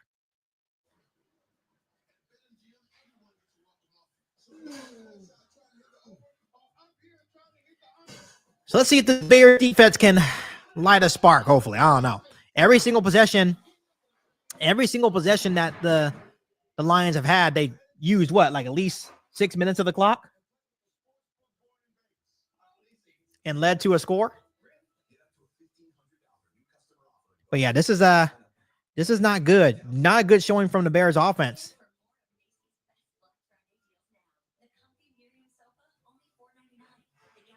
Yeah, not a good showing by the Bears offense today, right? You know, you're looking at Caleb Williams not really getting in a rhythm. Right now, he's 2 for 6 for 6 yards.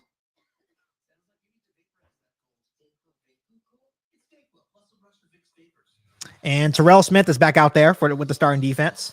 I think they're kind of fed up with Tyreek, because it's either with Tyreek Stevenson, he's either making a knucklehead play or he's getting beat.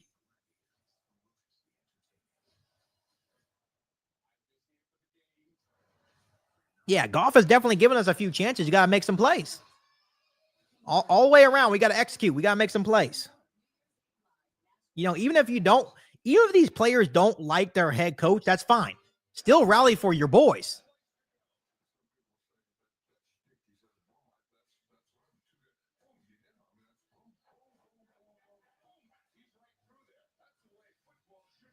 Yeah, it's actually, you think about it, 13-0 is a lot better than you thought. There we go. Jahmyr Gibbs in the backfield to start this drive for the Lions. 6:13 left to go. It's going to be a handoff to Jahmyr Gibbs, and he's right up the middle. There goes Jahmyr Gibbs. Across the 50, he's still up on his feet in the Bears territory, all the way to the Bears 40. Wow. 28-yard gain.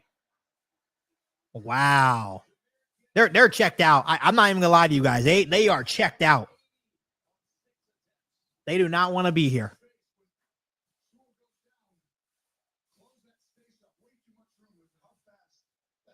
Yeah, and I can give it to them. That's the one thing I can't say. Who do you say? Kevin Warren. Oh, yeah. Ryan, Yeah. It's over. It's over. Here we go. At the Bears 41, they hand it to Jahmyr Gibbs again, and he breaks the tackle out of the backfield, and he ends up gaining a pretty decent gain of 3. Could have been a 1-yard loss, but just missed tackles today. 2nd and 7.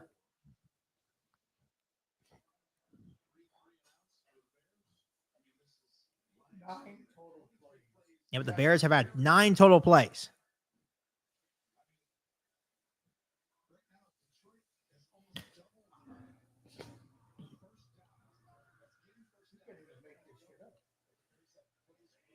We go. Jared Goff in shotgun. 2nd and 7. At the Bears 38-yard line. Drawing back to throw. They bring a blitz. And it's caught by Amon-Ra St. Brown right near the first down line. And depending on the spot, it could be another Lions first down.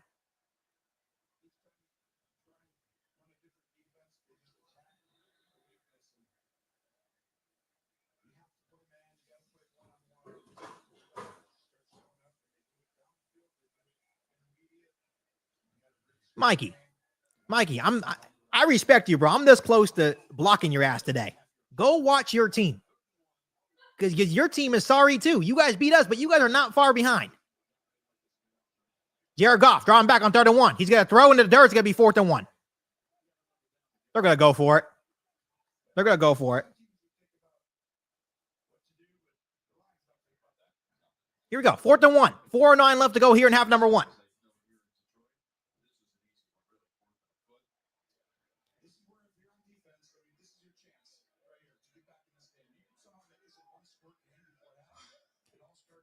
This would light a spark. No, I probably wouldn't, though. Here we go. 4th and 1. Dave Montgomery in the backfield. It's going to be handoff to Dave Montgomery, and he gets it. He gets that extra lines. 1st and 10, Detroit.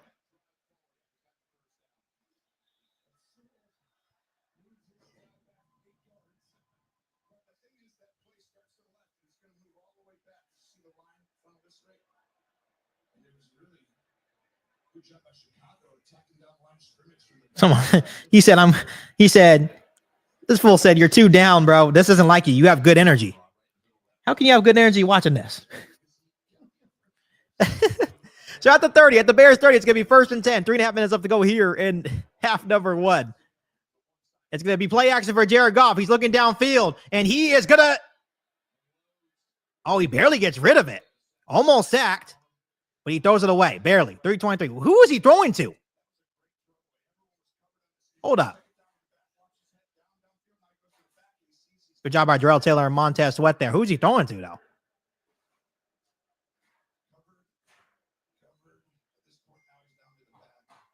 I'm going to say he's throwing to the running back? Here you go. 2nd and 10.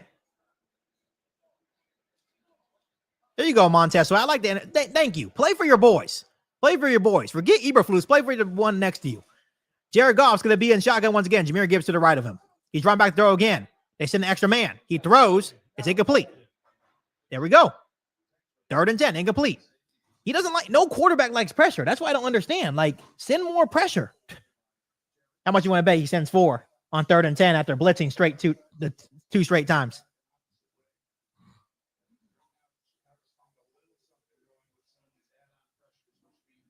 So 3rd and 10, 3:20 left to go. They're still at the Bears 30. I swear, Eberflus, you send 4 here. If you send 4 here, it's going to be empty backfield for Jared Goff. They have Jahmyr Gibbs in the slot. Watch the running back. And they send 4. And he's going to throw deep, and he's going to throw it away. So 4th and 10, once again, the Bears are going to force a field goal attempt. So the Bears defense has given up some big plays in this game, but they're playing hard. Here you go. 48 yards for Jake Bates here. You know what's crazy? I think I have Jake Bates in my fantasy.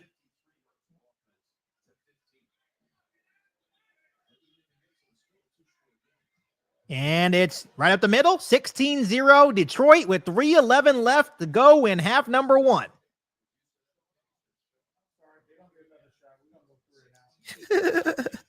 16-0, 3:11 left. Let me go ahead and go to the comments. Says, LOL, KIEQ, you're talking like you know Eberflus. I don't wish to know him. Trust me. Because if I was his friend, I'll let him know. Like, dude, you suck. Like, you suck, bro. Still a 2-score game. Still, bend but don't break defense. Yeah, the defense is trying, it seems like. They're giving up, it seems like they're having success when they put pressure on Jared Goff. Crazy concept, huh, Bears fans? When you put a pressure on the quarterback, it's crazy concept that you actually can maybe have some success. You know what's funny? Realistically, that's why I think Detroit's not going to win the big game because of him. I still don't think Jared Goff has enough to, when they match up against like a team like the Eagles, I don't think they're going to have enough because I still think Jalen Hurts is better than,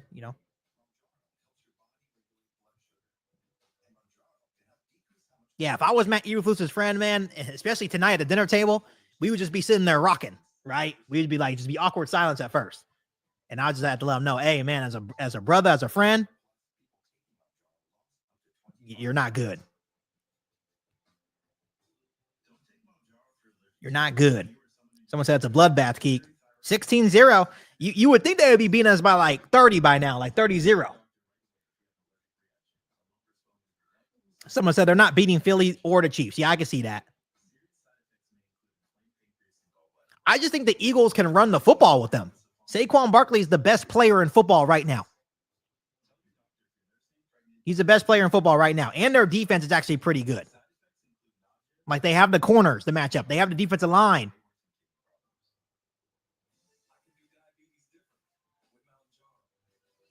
Yeah, Jared Goff is just, he doesn't live for those big time moments. He's had his shot to win a Super Bowl. And obviously, it's two different situations, but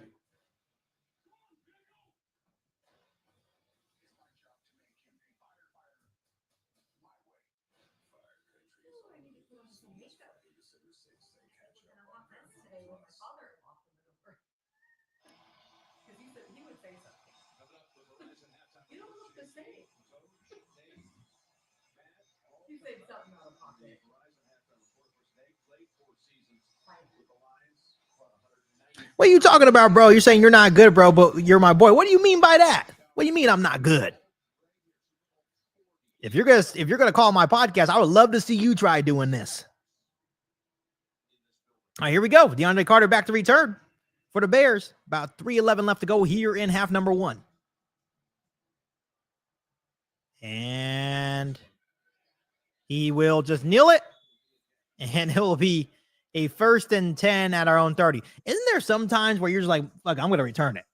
Like, or they're probably taught though, huh? To like, hey, if it's certain.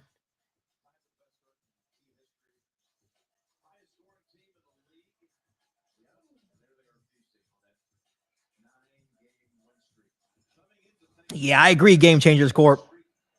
Yeah, I'm trying to keep it as real as possible, but this man is crazy. It's crazy. Roshan Johnson's being evaluated for concussion. Some injury news. Caleb Williams is in shotgun. Caleb Williams dropping back to throw. He's looking. The Lions send pressure. He throws, and there goes Cole Kmet. Cole Kmet across the 35 for a gain of 6 on the first down play. So it's a 2nd and 4. Under 3 minutes left to go. All right, I was about to say, I thought you were calling out me. Someone says, KIEQ, why they keep hating on you? I don't think they're hating on me. Someone said, keep up the transparency, more followers and subscribers on their way. Slow and steady. I appreciate that. 2nd and 3. Here we go. 2:45 left to go in half number 1. 16-0 ball game. Someone said, Bears suck. Falcons for Super Bowl. Falcons suck. Falcons suck. Here we go. Play action. Here comes some pressure. There's holding. There's a flag. There's a flag on the play. I think it's holding.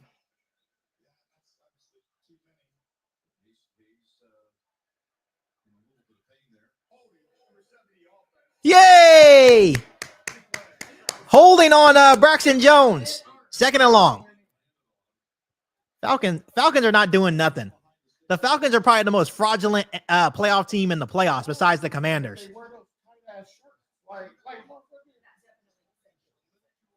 So 2:29 left to go here in half number one. It's going to be 2nd and 13 after the hold on Braxton Jones. Trying to fit into a lar.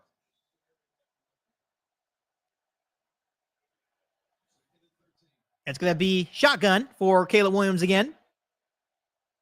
DeAndre Swift to the left of him. Drawing back to throw. Lions send pressure. He's going to throw, and nowhere near DJ Moore. 3rd and 13. You always know when he's off sync because he's just going to start selling shit. This has not been a good showing for Caleb Williams today. Been just no rhythm whatsoever. But 2 minutes and 12 seconds. 3rd and 13.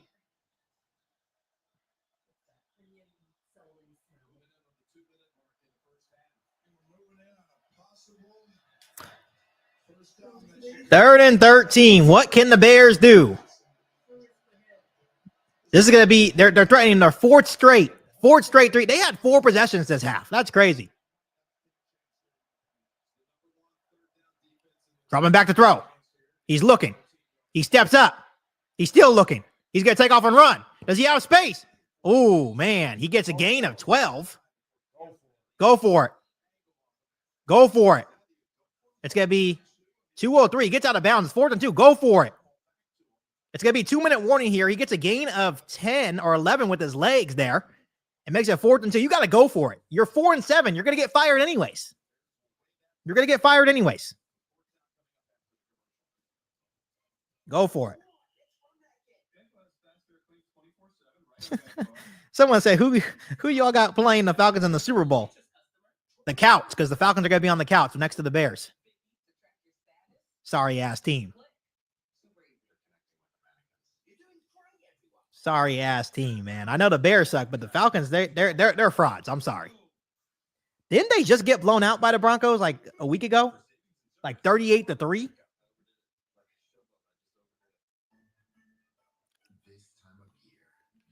When you really look at the playoffs, there's really only like a couple of contenders.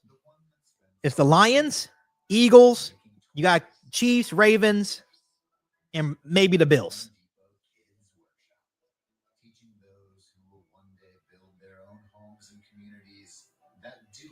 Mikey says Keenan Allen has to be regretting signing with the Bears, not taking a pay cut to stay with Herbert and Harbaugh. And the Colts probably regret taking Anthony Richardson. Sorry ass.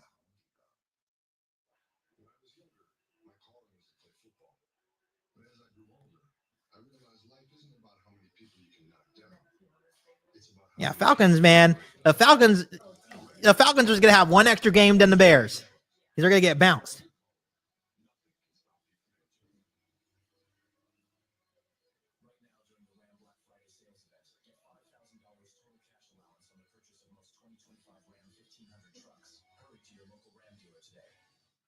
Here we go.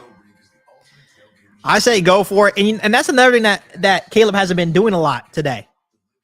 Using his legs. Maybe the Lions are spying him now since he had 2 straight games where he has been pretty good.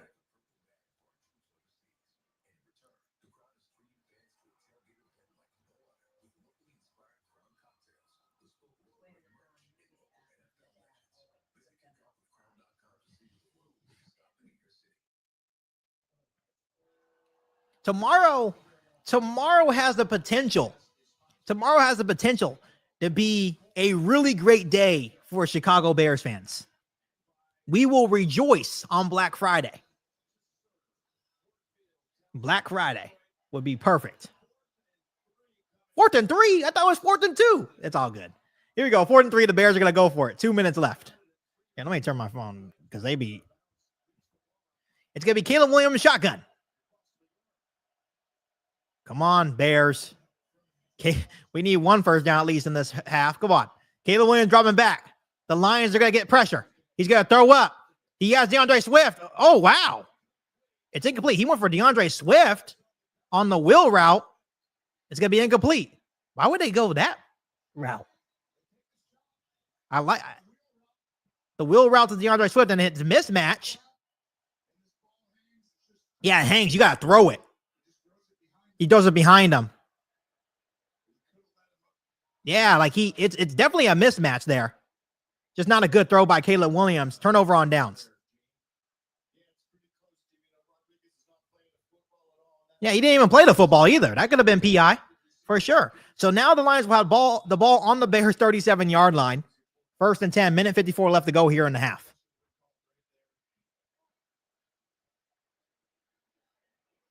I actually don't hate the call. It's a mismatch. He just has to throw a better ball there. There's probably better calls, though, but I don't hate it. It's going to be a handoff to David Montgomery, and he bounces outside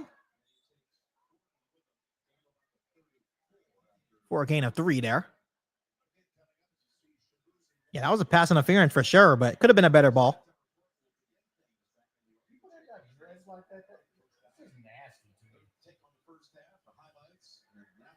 What I'm really looking forward to is seeing the adjustments by Thomas Brown, really, though. Because Thomas Brown hasn't had a good first half as a play caller. This is like the first stumble he's had. But here we go. 2nd and 7. Jared Goff's in shotgun. Jared Goff. Dropping back. He throws. Incomplete. As Tyreek Stevenson forces the incompletion intended for Sam Laporta there. So it's going to be 3rd and 7. We may get the football back. We may get the football back. We want the football back, don't we? Oh, man.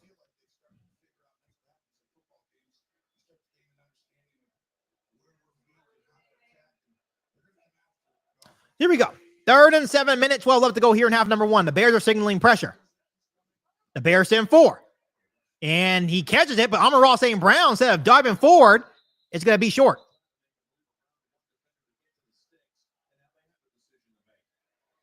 And he's going to be a yard short there. And it's going to be a timeout by Chicago with 1:04 left.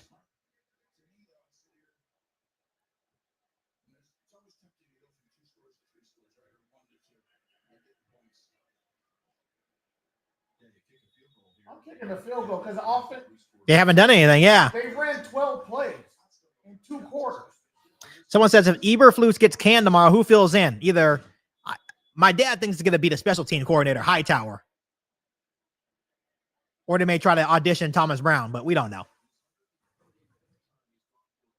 Here we go. 1:05 left. 4th and 1. Lions are going to go for it. David Montgomery's in the backfield. Hold your water just in case they don't go for it. And it's going to be a neutral zone infraction on Darrell Taylor. Like, hold your water, dude. So it's going to be 1st and 10 for the Lions. 1:05 left. No discipline. No discipline whatsoever. Get off the field. Like they probably even didn't want to run a play.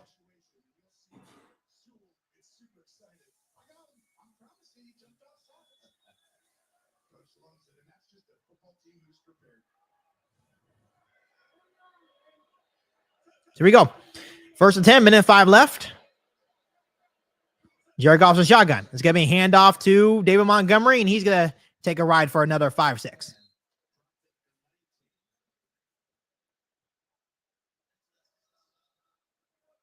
As I believe shcok. Why? Why are you using your last timeout? Why are you calling timeout, Eberflus? Once again. Like, just dumb. You're a dumbass coach. You're a dumbass coach. Let's call timeout so they have more time on the clock. So 1:01 left to go, 2nd and 6. Eberflus uses their final timeout. I hate this guy, man. I hate's a strong word, but I really dislike this guy. I dislike him so much. Like, man. He wouldn't come out with my team after halftime. I'm sorry. No, he would be fired at halftime. Yeah, he has to go. He has to be fired tomorrow. This is the final straw. 2nd and 6. Jared Goff. Drawing back to throw. Here comes TJ Edwards. They're going to get it out to Gibbs. Gibbs has space, and it's going to be, fumble! And they get it. The Bears get it. Oh, my God. Jahmyr Gibbs gets smacked, and the Bears finally have a positive play with 52 seconds left to go with no timeouts, though. Wow. Jahmyr Gibbs gets absolutely demolished. Who made that hit? Was that Owens? Yep. Oh, no, it was Owens and Tyreek Stevenson. And the Bears forced a turnover. So it was Tyreek Stevenson with a big hit and Javon Dexter with the fumble recovery. And that was going to be well, it won't be a touchdown, but he got smacked. In just right place, right time for Javon Dexter. Wow. Here we go. Take a shot. Forget it. Take a shot if you have time.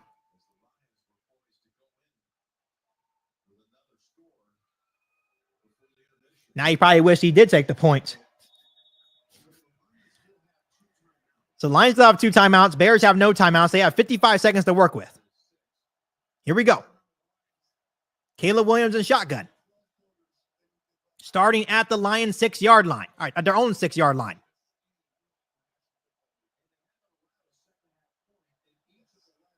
Caleb Williams drawing back to throw.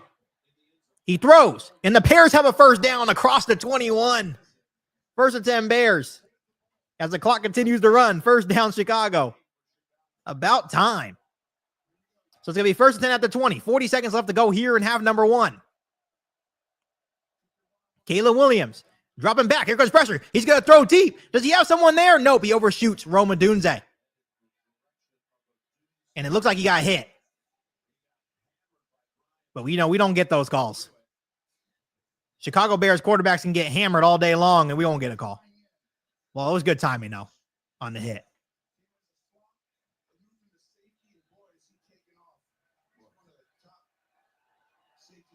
Here we go. 31 seconds left to go. Second and 10 for the Bears.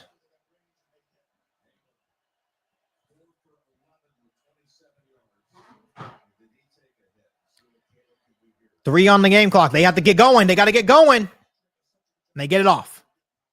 Caleb Williams looking. He steps up. He throws. Oh, and it goes right through Roma Dunze's hands. There's a penalty flag, though, in the secondary. 26 seconds left. But there is a penalty flag.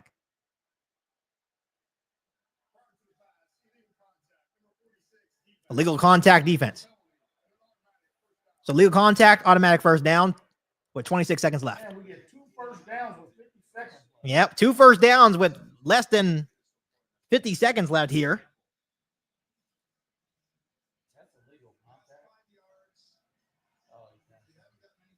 And that ball was off. Like that wasn't a good ball there. You know, it went off his fingertips. I think you said it best. He be throwing heaters. We don't need to throw heaters. Here we go. First and 10. Now at our own 25-yard line. And the Lions are going to get them all day to throw here. Looks like they're going to send 3. Caleb Williams throws to DJ Moore. And now it's not good because now you have no timeouts. Let's see if they can get another playoff. 15 seconds left to go. Second down after a complete pass to DJ Moore. And they are going to spike it. They're going to spike it with 9 seconds left to go. So it's going to be 3rd and 3. So the best thing to do is trying to go to the sideline to get a field goal attempt here. But yes, the Bears do get the football to start the second half. So it's going to be 3rd and 3 with 9 seconds left.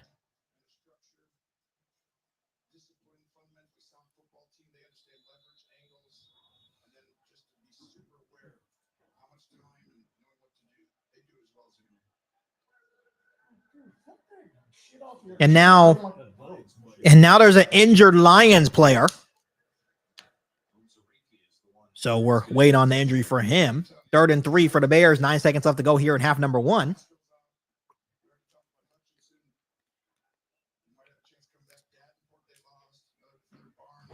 Let's see what they're planning to do here.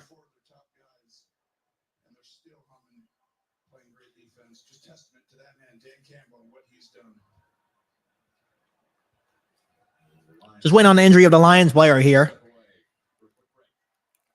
You know, anything that you call here has to be, you know, to the sidelines.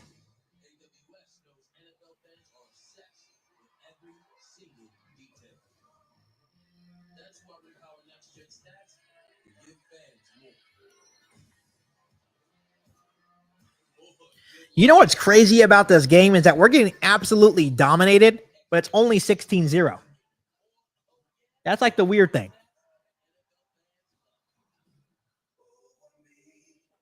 Getting absolute dominated this half. Obviously, it hasn't been a good half for the Bears offense. They only had 2 first downs in this half.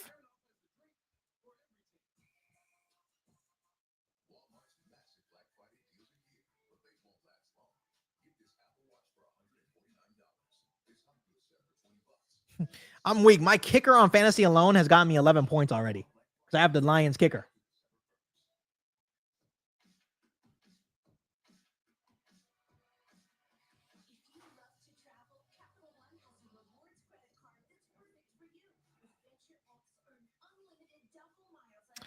Once again, I do appreciate you guys being here. Once the first half is over here for the Bears and Lions, I'm going to take a quick little bathroom break. Try to relax for a second, and I'll be right back on for the start of the second half where the Bears do get the second half kickoff, which you could take that with a grain of salt if you want.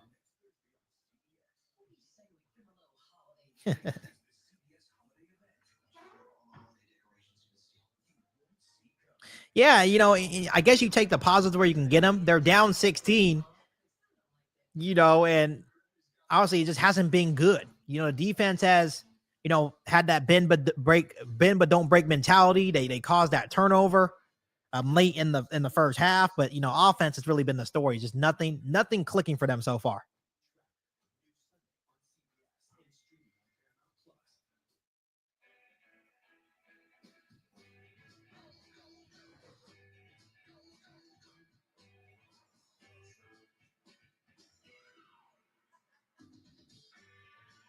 I can see, honestly, realistically, the Lions could be winning like 24-27 right now. So here we go. 3rd and 3. We're going to defend the sidelines here. Caleb Williams dropping back to throw. He's looking. He's going to have time all day to throw. He's going to throw towards the sideline, and it's going to be incomplete. 3 seconds left, 4th and 3.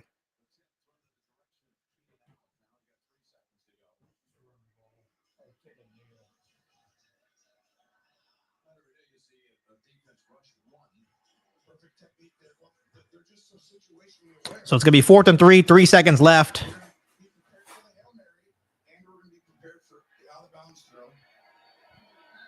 To me here, this is a roll to the right, throw it out of bounds, or you're taking a Hail Mary chance. It's one or the other.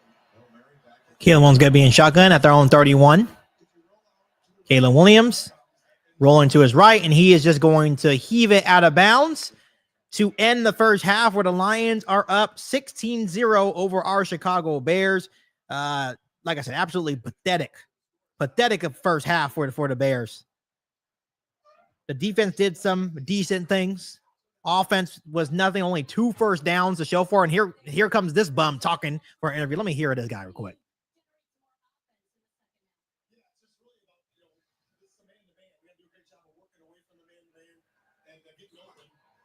Protecting our quarterback. So we've got some good schemes there, and we just got to keep working it, and it's going to pop in the second half. Appreciate it. Thank you. Oh, you got it. And there you go. He says it's going to pop in the second half. They'll be receiving the third quarter kick. It's 16-0. He's probably happy. He's probably like, finally, I can get let go, and he probably has a lot of stress. But 16-0 halftime, Bears fans. As always, I'm going to take a quick little break, and I'll be back for the start of the second half. Bear down, guys.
All right, what's going on, Bears fans? We are slowly nearing the start of the second half where the Chicago Bears will get the football down 16-0 to the Detroit Lions.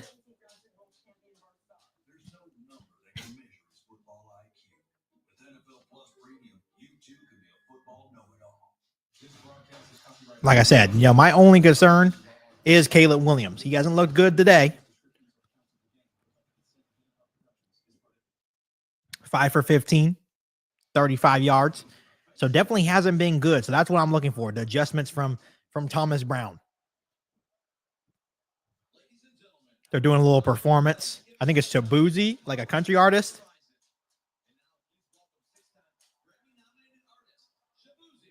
Shabuzi. Yeah, like I said, changes definitely need to be made. Yeah, Caleb has had 4. Yeah, it hasn't been good. It's been 3 and outs. Just really no rhythm. And that's what I'm saying. Thomas Brown, I can't wait. I can't wait to see what the adjustments they're going to be making.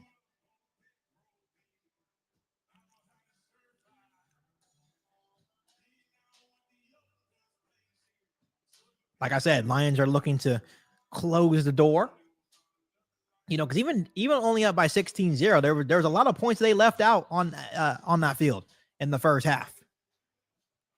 Like I said, when you're looking at the Bears offense, just no rhythm whatsoever for the Bears. And this is the Bears offense that was putting up about 400 total yards, or at least close to 400 total yards the last couple of weeks under Thomas Brown. Caleb was 5 for 15, 34 yards. He also has 1 rush for 10 yards. DeAndre Swift only has 3 carries for 9 yards. And obviously, Roschon Johnson was being evaluated for concussion. Still waiting on a word for him. Cole Kmet has 2 catches for 21. Moore has 2 for 7. DeAndre Swift has 1 for 6. So obviously, when you're only running, I think they probably ran 13 to 14, maybe 15 offensive plays in that first half. So once again, kudos to the Lions offense for keeping them off the field, but at the same time, there's just really no rhythm with this offense.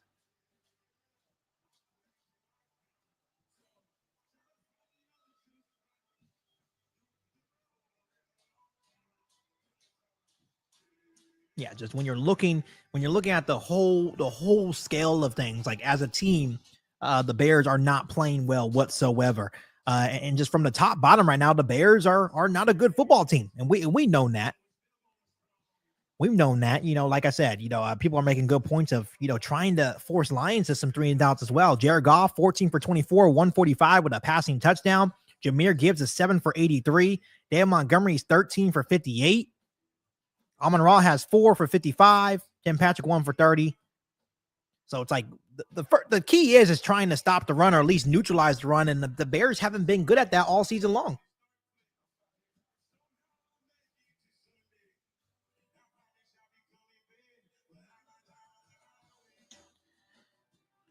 Like right now, Chibuzi is still performing, and it'll be the start of the second half for the Bears and Lions. And I guess the only positive you can take from this is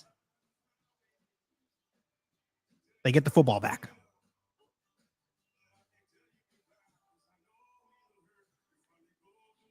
Yeah, 2 first downs also in the first half, just not good. Like I said, I'm really intrigued to see what Thomas Brown does.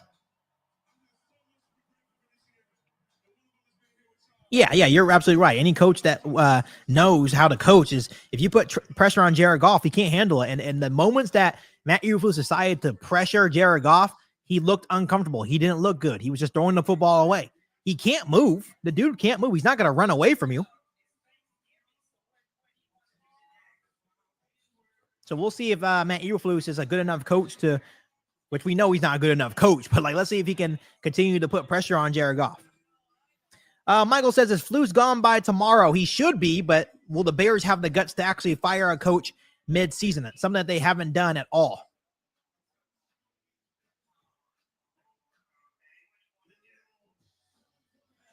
Yeah, so we'll see. We'll see. They actually interviewed Eberflus before they went into the locker room, and it was just the same blah blah blah blah blah. Like when I listen to Matt Eberflus's press conferences, he sounds like the Charlie Brown teachers, where they go wah wah wah wah wah wah wah wah wah wah.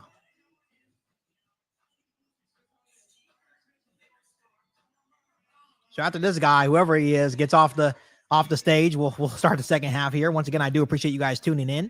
Make sure you do me a favor by hitting the like button. Also hitting the subscribe button as well. We're on the road to 15,000 subscribers and many, many more. I do appreciate all the love and support. I hope you guys enjoy your Thanksgiving after being here with me.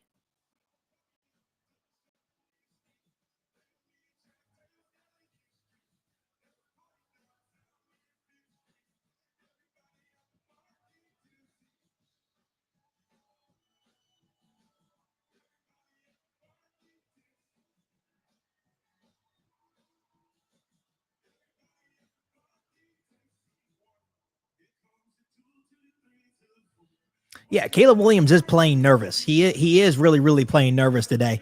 You can tell. But like I said, it's all about getting him into a rhythm. It's almost like when he was with Shane Waldron. There's really no rhythm plays right now. And even when they do, get good gains on first down, where it's like 2nd and 4s and 2nd and manageables, they're not building off those positive first down plays, right? So I think that would be the main adjustments. That okay, we're getting to the 2nd and 4, but now it's time to. Now it's time to really, execute on these 2nd down plays, 2nd and 3rd down plays.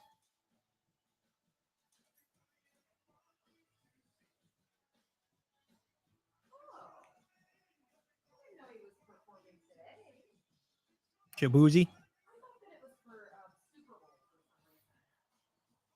Well, he needs to get the hell off the stage so we can end our misery here.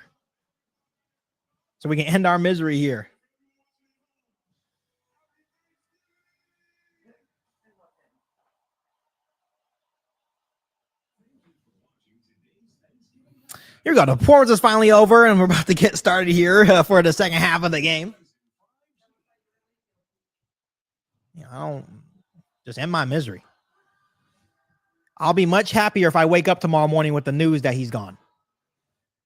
That would be like winning the Super Bowl. At this point, it's very obvious. You don't even have to do a podcast on that because everyone knows why he needs to go.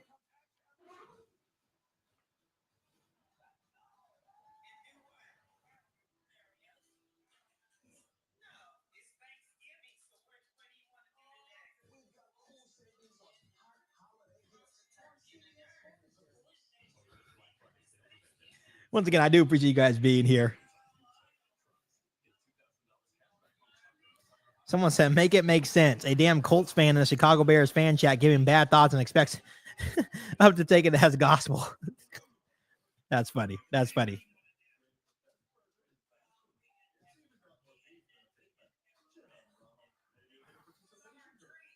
Yeah, running the football first and foremost. Gotta get Roshan Johnson going, right? Not Roshan Johnson, but DeAndre Swift going more.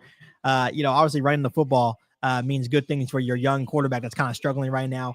And get back to getting the ball into your playmakers' hands, just executing as a whole, as an offense will be huge changes. Will be huge changes for the second half for this Bears football team.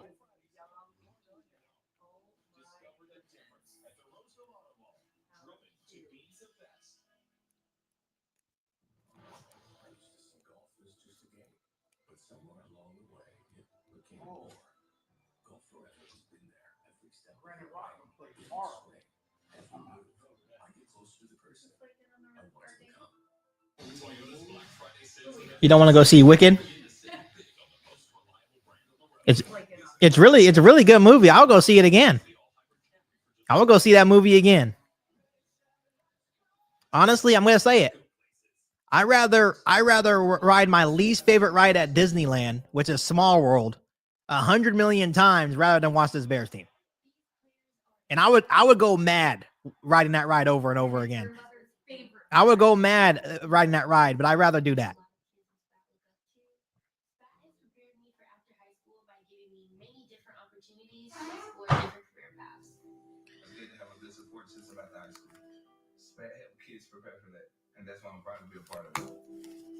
Tucker Craft's involvement within the community has inspired me to do more for our Lakota community. Yeah, like I said, big thing for me is Caleb Williams. That's all I care about.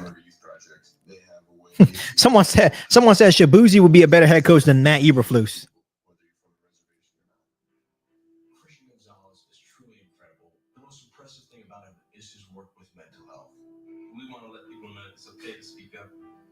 be able to talk about mental health and be the one people want to come talk to.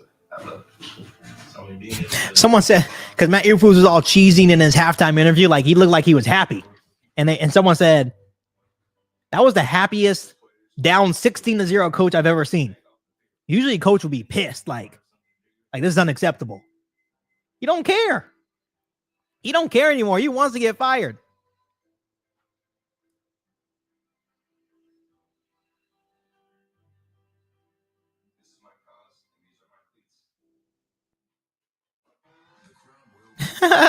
Someone says Shabuzi's been on the field longer than the Bears offense.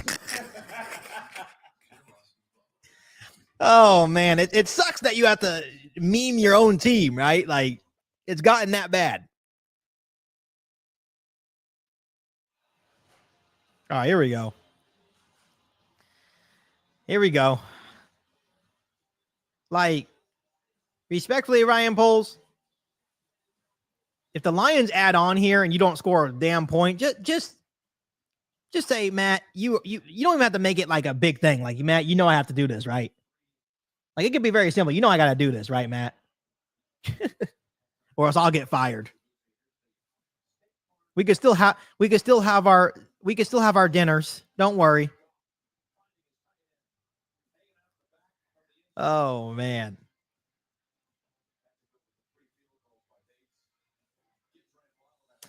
All right, here we go. We're about to get started here in the second half. 16-0 in favor of the Detroit Lions. Someone said Ben Johnson put in his application. I hope so. Ben Johnson. I'll take Joe Brady. Honestly, you can even reinsert Cliff Kingsbury in there since he has that connection with Caleb. Even though Washington's offense has looked kind of stagnant over the last couple of weeks, he will get opportunity. There's definitely a couple of people.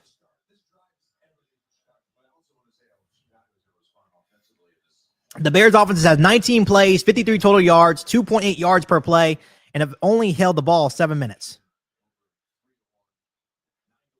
And 2 first downs. And the Bears are about to be back on the field first.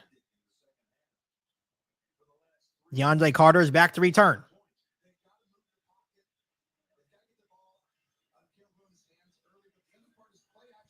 Come on, DeAndre Carter. Do it for Sacktown. Do it for Sacktown. Come on. And will he get opportunity to return? Yes, he will. Here comes DeAndre Carter. He's across the 20, and he's not even going to get back to the 30. He's going to get across the 25, and that's it. The Bears have a first 10 at their own 26. So there you go. Here comes Caleb Williams and the Bears.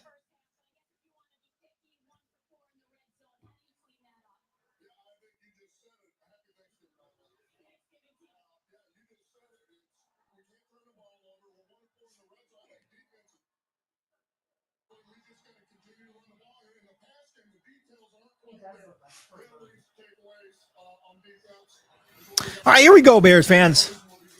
Caleb Williams under center with DeAndre Swift in the backfield starting at their own 26-yard line. Motion over is DJ Moore to the right. It's going to be handed off to DeAndre Swift, and that is a very good first down run for DeAndre Swift. He's going to get about 4 there. So it's going to be 2nd and 6. Definitely got to get the run game going to make it easier on your young rookie signal caller and Caleb Williams.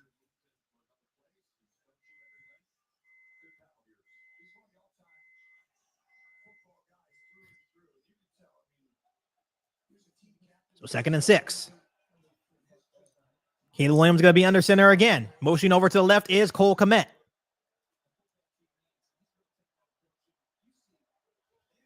It's going to be handed off to DeAndre Swift again. He gets to the left, and DeAndre Swift is really close to a first down. He's going to be about a yard short.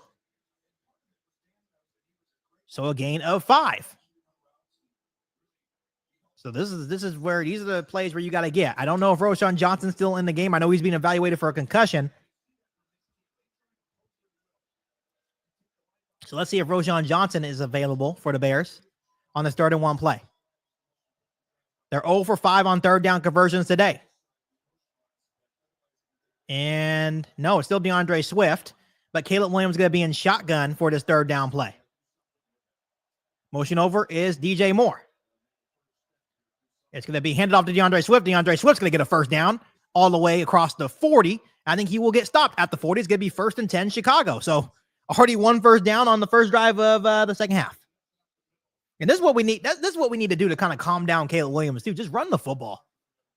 Try your best to run the football. Obviously, good things come from getting good yardage on first down, play action, roll out, easy completions, getting the ball to your tight end would be huge. Here we go. 1st and 10 for the Bears at their own 40. DeAndre Swift still in the backfield.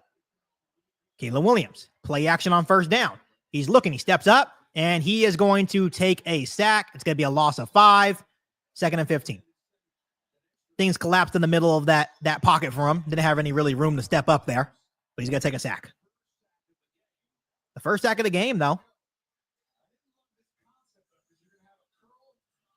Let's see if he had anywhere to go. He could have probably let it loose to Keenan, but he didn't have enough separation. But at the same time, he could have probably let it loose there, but decided to hold on to the football, and things collapsed in a hurry. So now it's going to be 2nd and 15 for the Bears.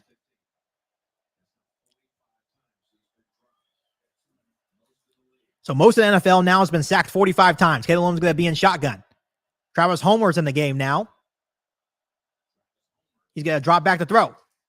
He steps up. He throws, and it's going to be incomplete, intended for DJ Moore, and this is where you don't want to be. 3rd and 15 now. So, you go, it's like we took a step forward, right, getting that first down. Looked like we were in a little bit of a rhythm, right, and then you take that step back when you take that sack. Just a little off target there for Caleb Williams again. Like there's just no rhythm throws for him today. He's not in a rhythm whatsoever. Here we go. 3rd and 15, 12:07 left to go here in quarter number 3.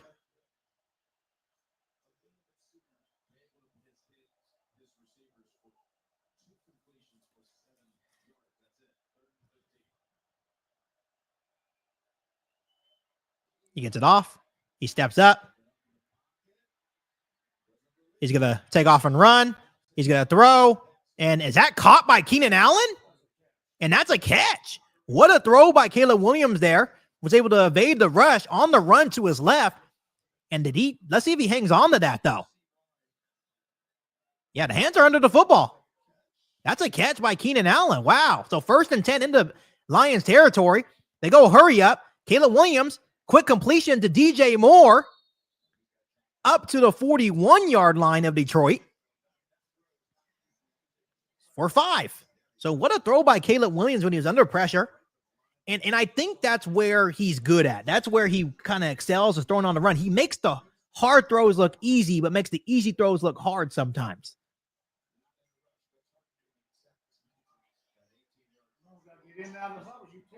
Yeah, taking too long. I would go hurry up here. This would have been a good time for hurry up, but they go and huddle instead. 11 minutes left to go here in quarter number 3. They have a second.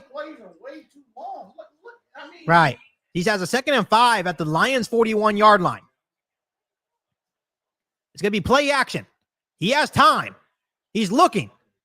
He's going to roll to right, and he's going to run.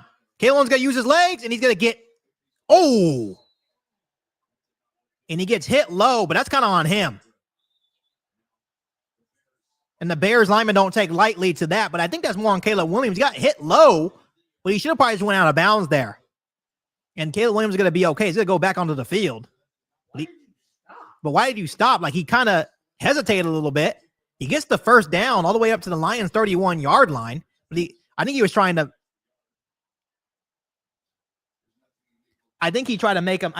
step back and make a miss. But he slipped.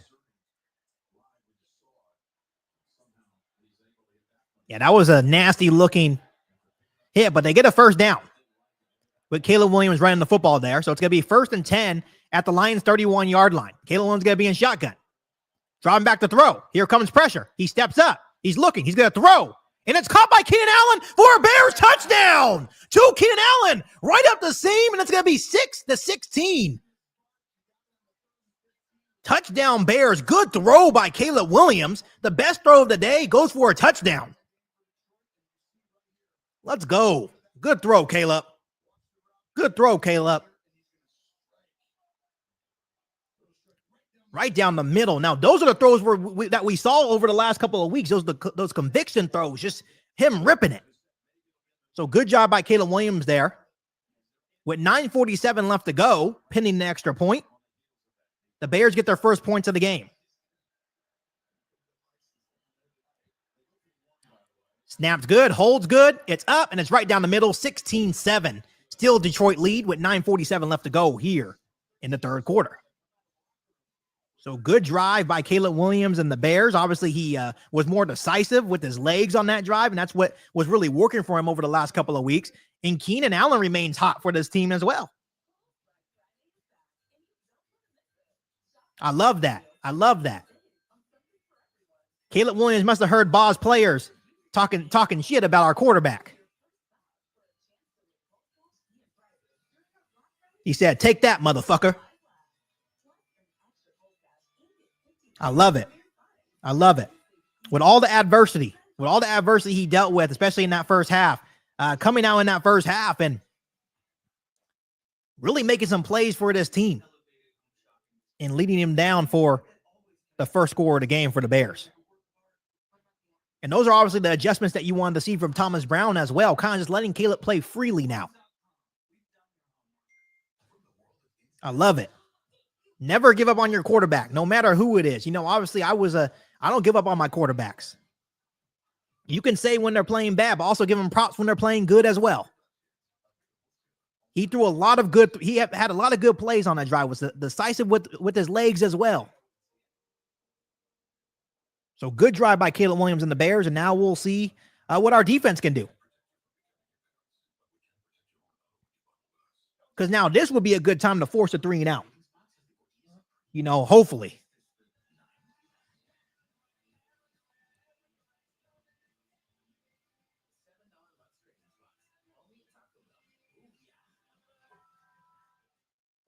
So once again, 16-7 ball game in favor of the Lions. Still 9:47 left to go here in quarter number 3. Caleb Williams on that drive looked really, really good. He is now 8 for 19, 89 yards, and a passing touchdown. Was able to get DeAndre Swift going a little bit more, and then obviously getting Keenan Allen involved is huge. Keenan Allen has been on a little heater over the last couple of weeks for the Bears. Obviously, I think he had, was it 2 touchdowns last week or the week before that?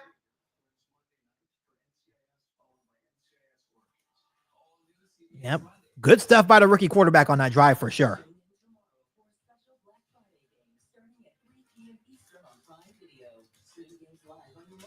Yeah, Game Changers Corp. I think that was a good call. Just taking the extra point.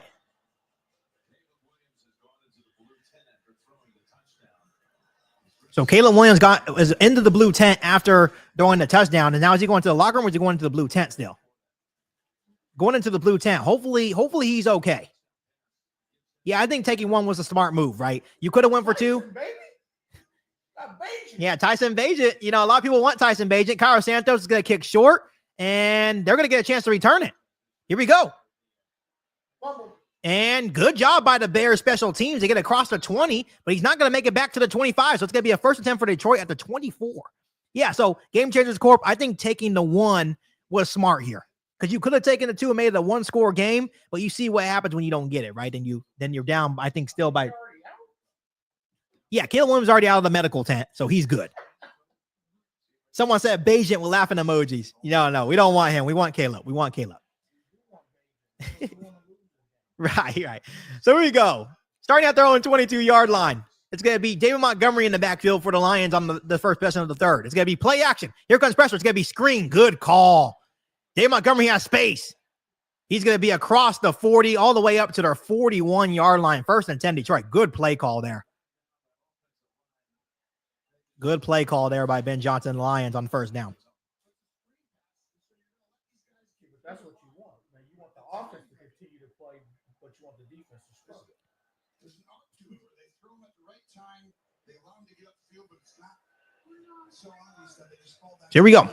It's going to be first 10 for Detroit at their own 41-yard line. David Montgomery still in the ball game.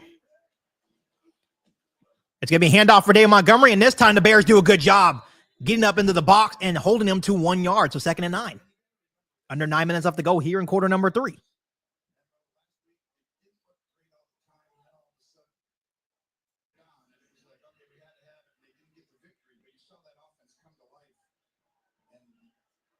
start a little earlier this time, I think, than they did, because it's going to be hard to slow Detroit completely down on offense. But they're in position now. Now each drive creates a bigger. Jared Goff's going to be in shotgun with Jahmyr Gibbs to the right.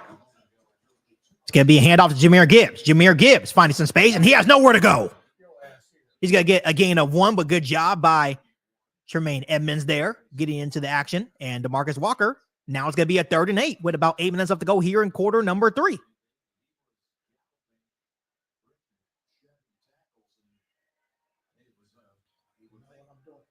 I'm sending the blitz there, but I'm telling them to blitz, but then drop back.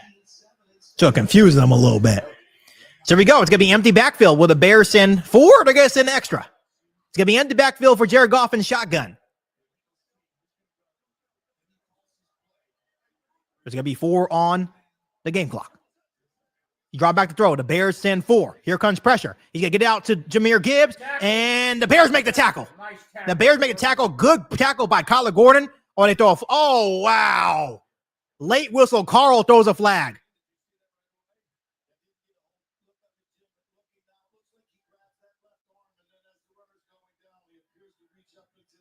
Come on. Don't give him a free. Wow. A horse collar on Bears first down. Wow. It would have been 4th and 4. Can I see the replay?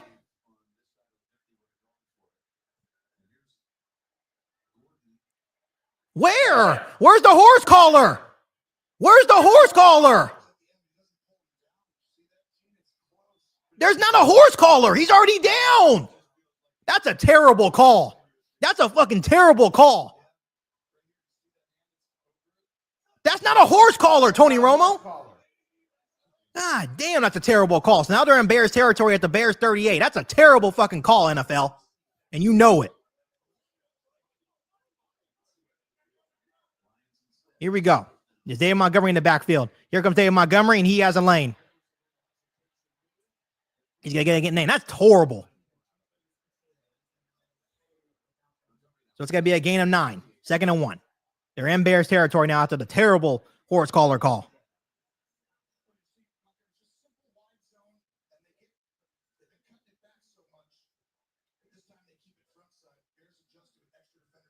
That's insane. Come on, defense. Make a play now. Yeah, how is that a penalty on?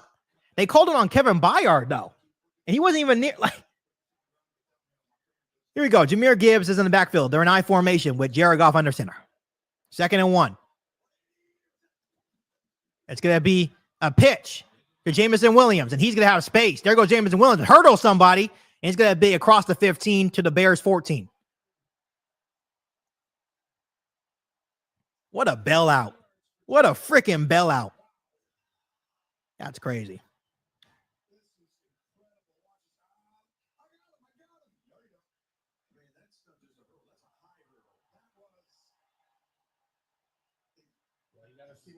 Yeah, man, Kevin Byard just got hurdled. So they're going to have a 1st and 10 at the 14.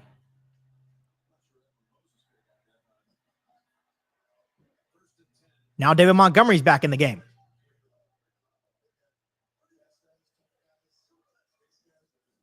Hand off to David Montgomery. He has space, and he's going to get about 3 yards there to the 11.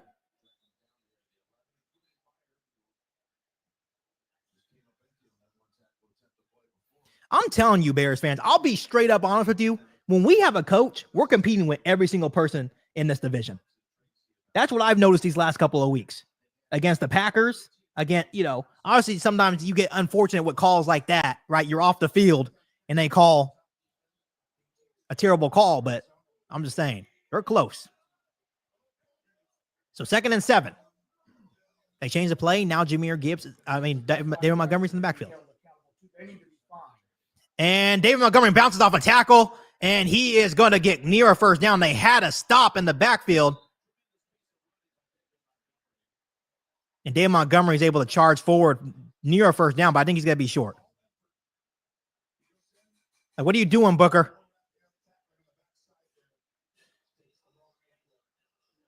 Here we go. It's going to be a 3rd and 1, 4.5 minutes left to go here in quarter number 3.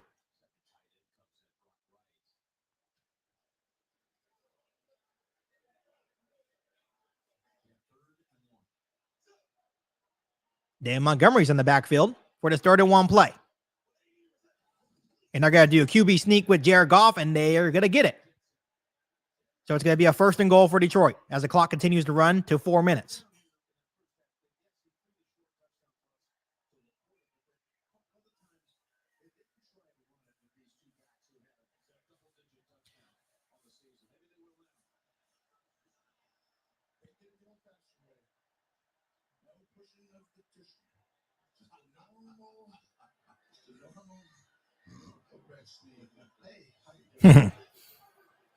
Here we go. Jared Goff's in shotgun at the Bears 4-yard line.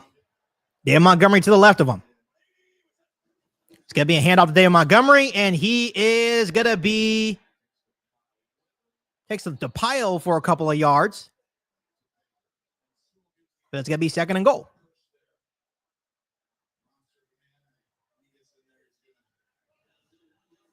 Let me remind you, the Lions they started off with the ball with 9 minutes left to go, about 10 minutes left to go here in the 3rd quarter. There's now 3 minutes left to go here in the 3rd quarter. So this is what they do. They get leads and then they just drain the clock. So 2nd and goal, under 3 minutes left to go. At the Bears 1-yard line. It's Jahmyr Gibbs. Watch, they're going to do a toss. Oh, play action. And wide open is Sam Laporta. Touchdown, Lions. 2:43 left.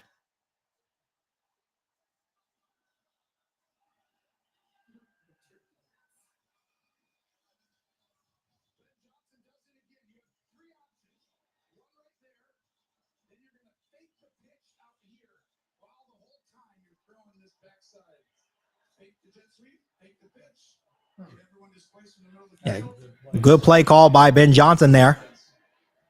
So it's 22-7 Detroit, pending the extra point. Snaps good, holds good, and it's going to be 23-7 Detroit.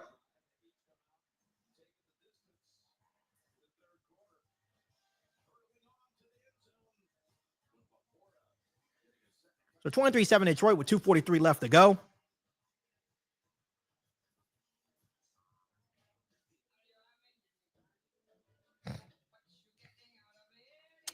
Yeah. I don't even know how to pronounce his name. Amen Agabubinga, whatever his name is a mismatch every single time on Sam Laporta. Yeah, I don't know why he's even in the game on Sam Laporta. Absolutely ridiculous. Yeah, that penalty definitely cost us earlier on that drive for sure. I don't like how refs don't actually look like. I wish they can review that kind of stuff because it was clearly he didn't grab the collar. Yeah, that penalty hurt, but it's okay. Now it's time to see Caleb Williams and the offense back. And here's the problem: is that every time Detroit gets the ball, they take off like 6 minutes.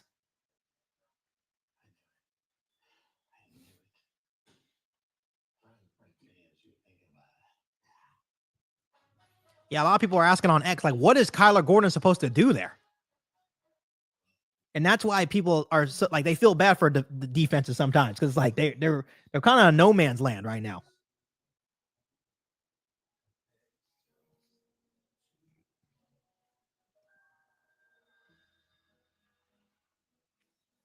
Yep, Game Changer Corpse is right on the money. He says football is won on both of the front lines, and the Bears have neither. They don't. Still 2:43 left to go here in quarter number 3. The Lions are now up 23-7. Let's see if the Bears can go down and match the score. I can see the Bears, if they score here, they may go for 2. Possibly, to make it a 1-score game. Possibly. It just depends on the situation.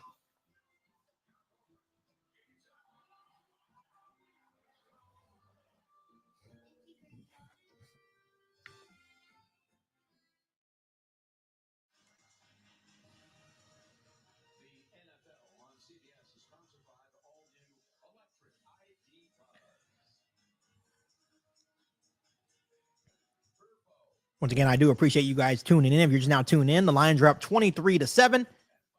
2:43 left to go here in the third quarter. And Caleb Williams and the Bears offense are about to get the football back.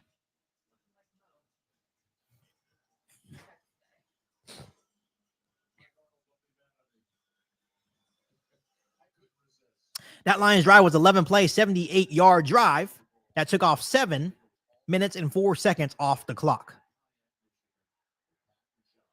Here we go. DeAndre Carter is once again back to return for the Bears. Will he get opportunity? No, he will not. And the Bears will have a 1st and 10 at their own 30-yard line with 2:43 left to go.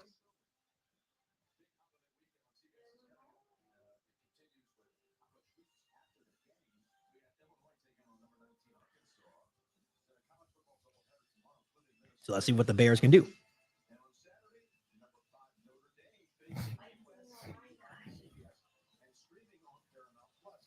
Caleb Williams will actually be at that USC game. He's getting his jersey retired. And he's going to run the guys out, I guess.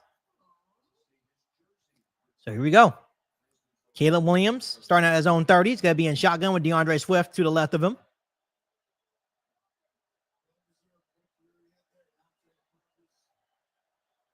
Dropping back to throw. He has time. He's going to go to his left. He's going to throw. And that's a good throw to Roma Dunze. All the way up to the 49-yard line. Good throw. Good catch. The Bears have a 1st down. Gain of 19. That was a really good pocket, too, by the offensive line. I like that hat.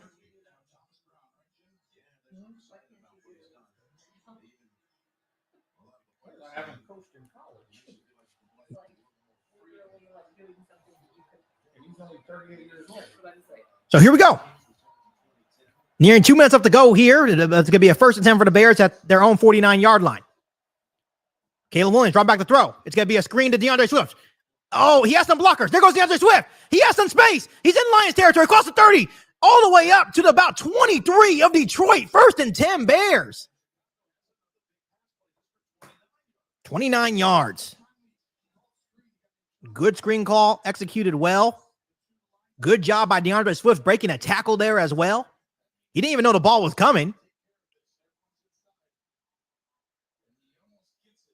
Yep. Good job by DeAndre Swift to keep that play alive. And he gets some huge yards after the catch there. So the Bears are on business with a minute and a half left to go at the Lions 22-yard line. It's going to be handoff to DeAndre Swift. And this time he's going to lose a couple. This time he's going to lose a couple on the backfield. I mean, but that's why you don't blow the whistle. 2nd and 12. Yeah, because he spun out of it. Yeah.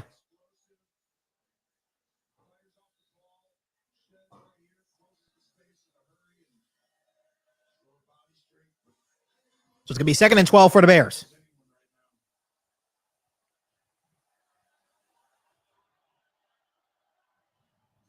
With under a minute left to go here in quarter number 3.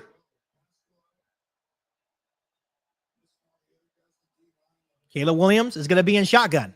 There's 3 on the game clock. You got to hurry up. And they get it off. And he's going to throw deep to the end zone. Does he have more? Oh, there's going to be a penalty flag, though. It's incomplete. It's incomplete, and they're going to get it on the coverage of DJ Moore here. There's going to be a penalty. I don't know if it's holding or PI. Let's see. Holding. Yep, it's holding. 5-yard penalty. It's going to be automatic 1st down with 30 seconds left to go. They took a shot to DJ Moore in the end zone, and he got held. Yep. That's a touchdown. He used that as leverage to propel him. That was a touchdown. It was actually a smart penalty. Yeah, it was. If he didn't do that, he was getting burnt. It's touchdown, yeah. So here we go. Now they're at the Lions 19-yard line with a fresh set of downs. 1st and 10. Caleb Williams under center. It's going to be a toss to DeAndre Swift. Does he have blockers? He cuts up, and he gets a gain of 4 as the clock continues to roll down to the end of this third quarter. And then Darnell Wright looks like he's shaking up on the play as he's limping. Here we go. 10 seconds left. They're lining up to run another play. They're disoriented. They're going to hike it. Play action. He's looking. He throws. Back shoulder. Oh, incomplete. It's broken up. Looking towards DJ Moore, towards the end zone. Well, it's going to be the end of the third quarter, and we're going to have a 3rd and 6. Ooh. Dangerous throw there by Caleb. But, yeah, that's a dangerous throw. Looked like he was trying to throw a back shoulder. But it's going to be quarter number 4. 23-7 ball game. The Bears are still down by 2 scores. And simply, we work hard to keep things simple. And nature works even harder. Simply, say yes to simple. You know what's funny about referees, too? If that was opposite, if that was the Bears defense, I guarantee you they call that pass interference. Pass interference and holding is 2 different calls because you get the spot of the foul. And that's why I don't understand. They're not consistent with that call. Yeah, but that wasn't pass interference. The ball wasn't in the area. I know, but I'm saying if roles were reversed, they would have probably called a pass interference on us. So 15 minutes left to go in this first Thanksgiving matchup of the day. Bears are down 23-7. They're going to have a 3rd and 6. In Detroit territory.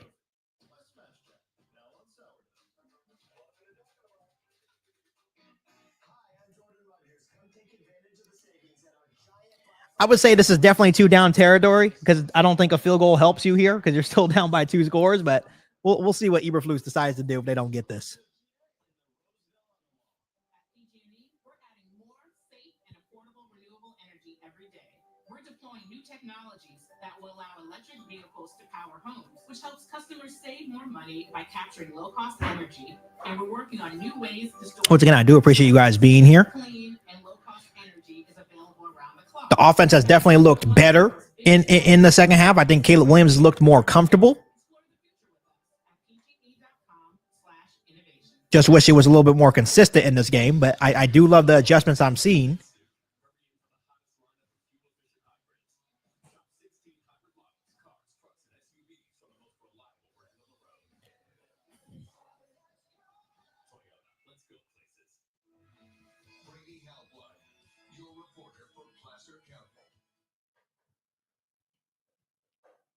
So here we go. That's going to be 3rd and 6 for Caleb Williams and the Bears.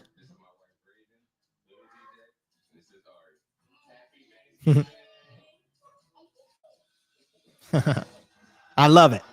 I love it. So here we go. 3rd and 6 for the Bears. 4th quarter over there in Detroit.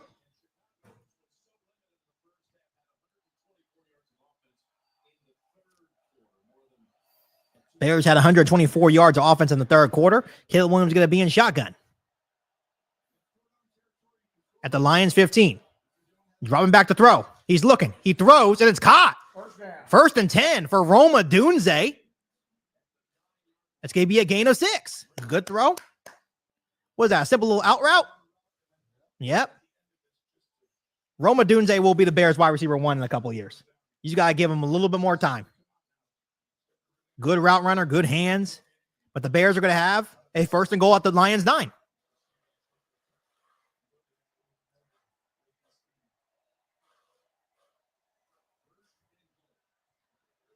Caleb Williams going to be in shotgun.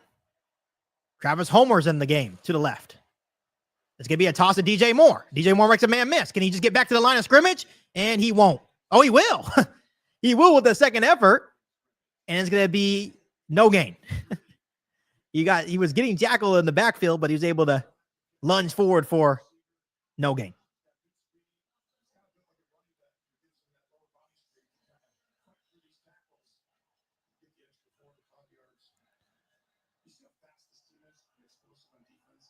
I think that was a tight end that missed that block. Is that Cole Kmet that missed that block?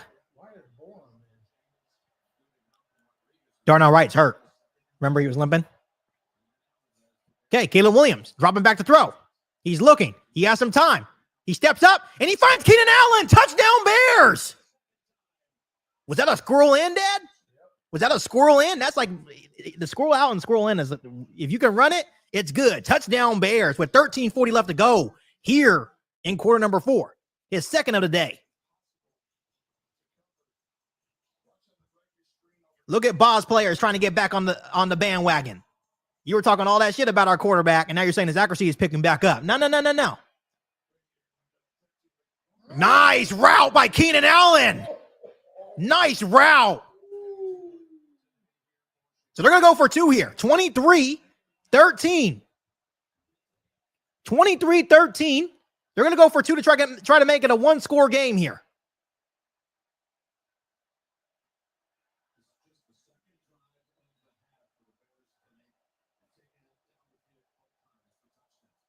Caleb Williams is going to be in shotgun.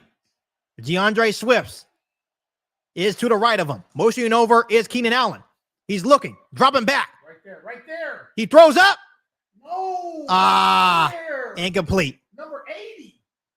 He was wide open. Yeah, I think Colin Johnson was wide open. It's going to be incomplete, so it's going to stay 23-13 Detroit.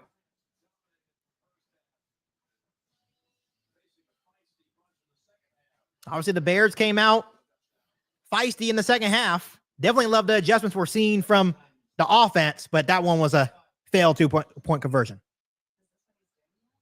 Yeah, Colin Johnson was wide open, didn't see him.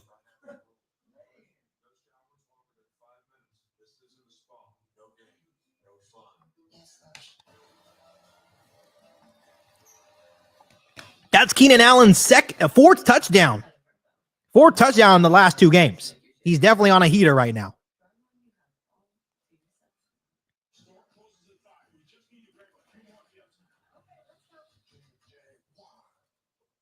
So it's 23-13 in favor of Detroit with 13:40 left to go. And Darnell Wright is now doubtful to return with a knee injury.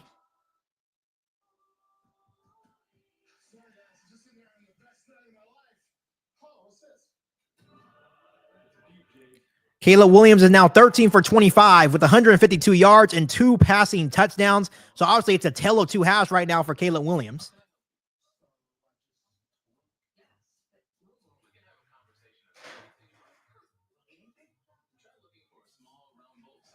And the Bears are definitely showing some fight, but the key is they got to get off the field here.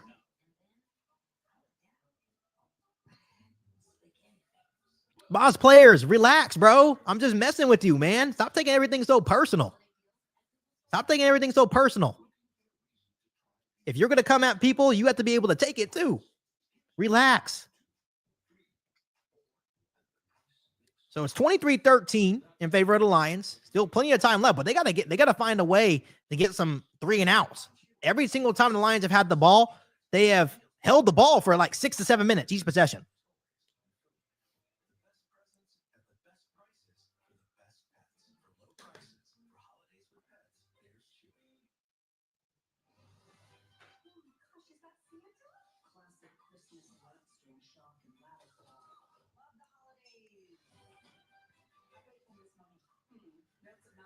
Once again, I do appreciate you guys being here. See, and I called it. I knew they would probably go for 2 there just because 4th quarter, trying to make it a 1-score game.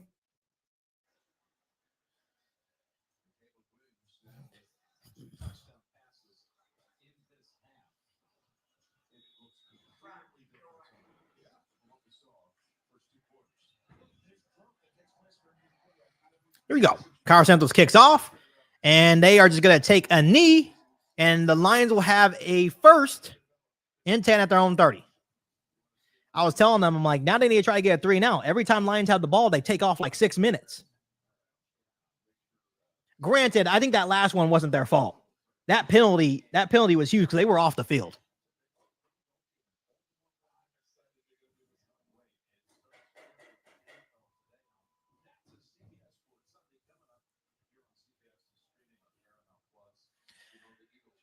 So here we go. 1st and 10 at their own 30.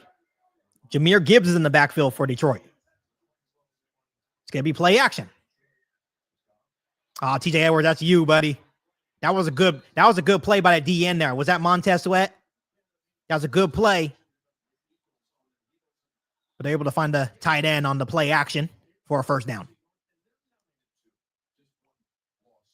In the hunt. Yeah, how are we in the hunt?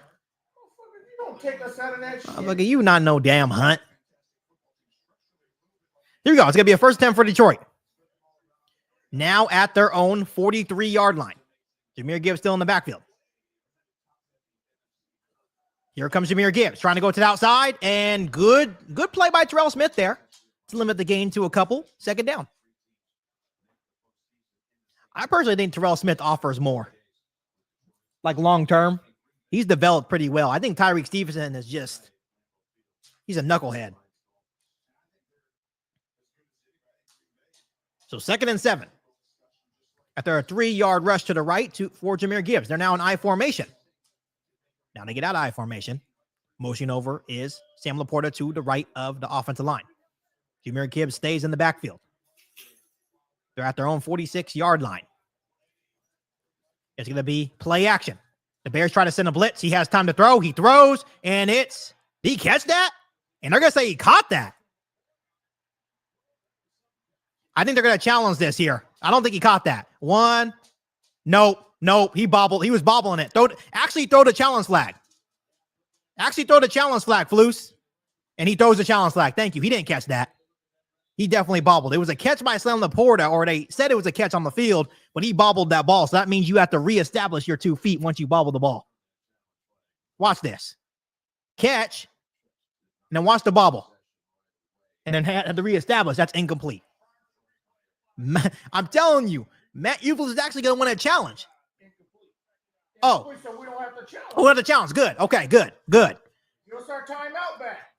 No, I think we already used one, right? Did he challenge one already? That was the first half. Oh, so we should have 3. Yeah. What are you booing for? He bobbled it. Damn, stop drinking that nasty ass water in Michigan.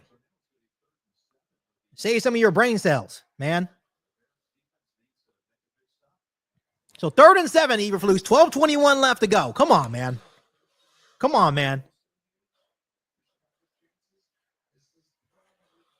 Yeah, so we got the timeout back too. So we have 3 timeouts left. It's going to be empty backfield. Empty backfield for Jared Goff and the Lions. Or they bring Jahmyr Gibbs back into the backfield to the right of them. Let's see what the Bears do here. They're sending 4. The Bears throwing. He's going to throw. Nope, incomplete. Terrell Smith in coverage on Amon-Ra St. Brown is going to be incomplete. The Lions will punt for the first time today. I thought they were going to call something here. Watch. Yeah, if he didn't look for the ball, they're going to throw it. So Terrell Smith was on covers on that play. Good job by Terrell Smith. Playing good today. And here comes DeAndre Carter to return for the Bears.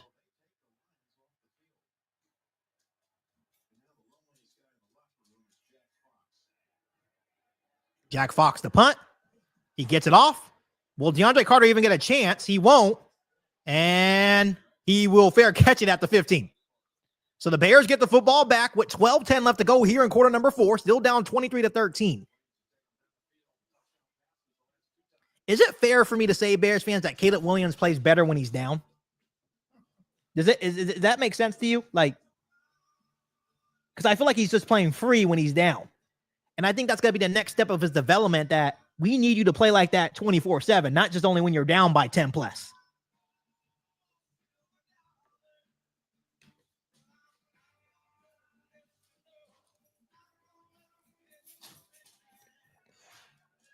Bless you. Did you say you're allergic to pepper? Every single time I open up pepper, it makes me sneeze. Isn't everyone allergic to pepper? Or no? I think it makes people sneeze, but I'm Oh. not actually allergic. Oh, okay. It literally makes me sneeze. So obviously the Lions punted for the first time.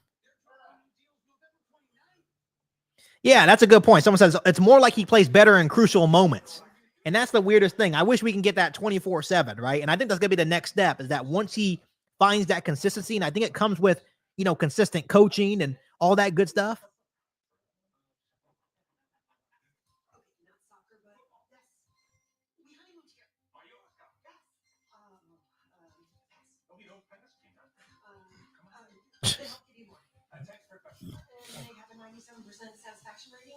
Once again, I do appreciate you guys tuning in today. Still a lot of ball game left. I know someone said in the chat that the Lions Thanksgiving curse is about to come in.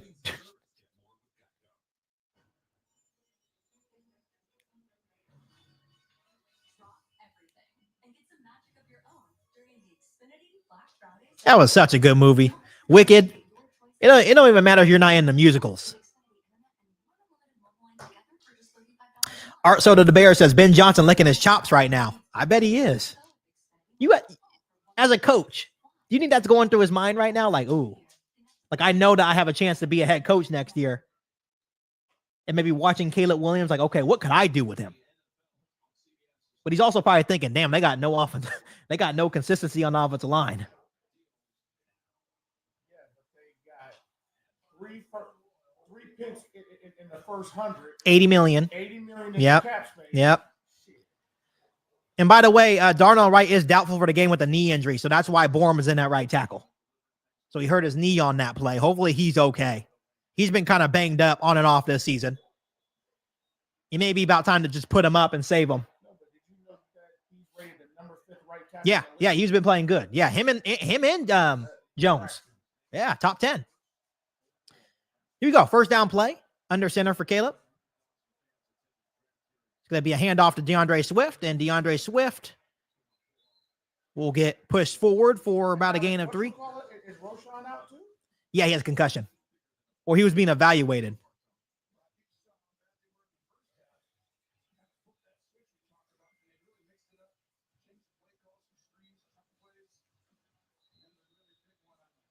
Oh, my God. He juked him out of his cleats.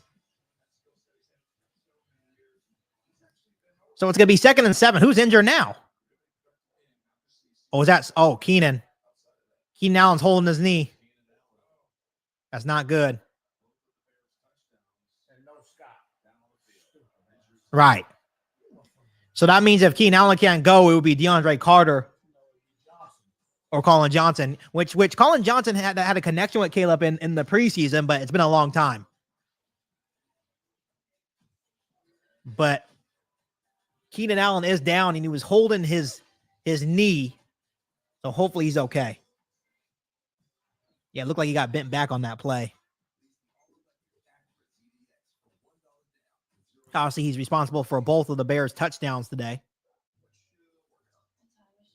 Yeah, he may be done. Hopefully he's good. They haven't showed the replay yet. I wasn't really paying attention to Keenan Allen on that play.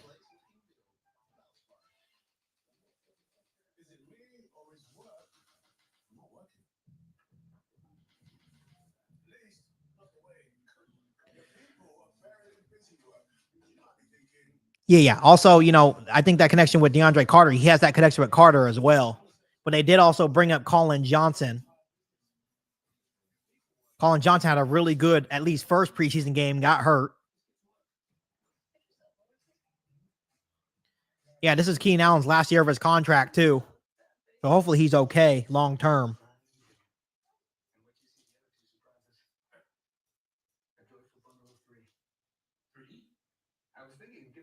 Once again, we're just on commercial break waiting on the update from Keenan Allen. Good to see you, Angel. Thank you so much for tuning in. Says, what's up, KIEQ? I'm hopeful today. I think we got this. Hopefully so. Like I said, but if we don't, it's okay. It's totally okay. But down 23-13, the Bears have the football. The first down play was a 3-yard run to DeAndre Swift, so it's going to be 2nd and 7.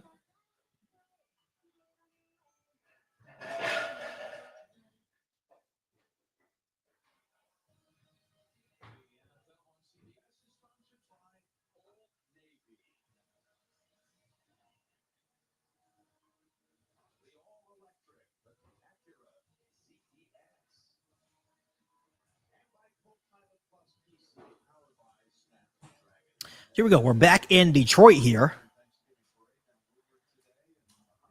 And it didn't show anything about Keenan Allen, so hopefully he's okay. Caleb Williams going to be in shotgun for the 2nd and 7 play. DeAndre Swift to the right of him. DeAndre Carter is in the game. Dropping back to throw. He's looking.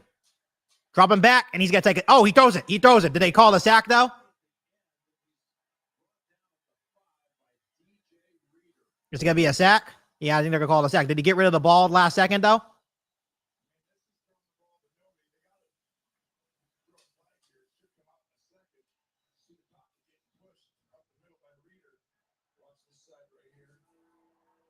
And nowhere to go.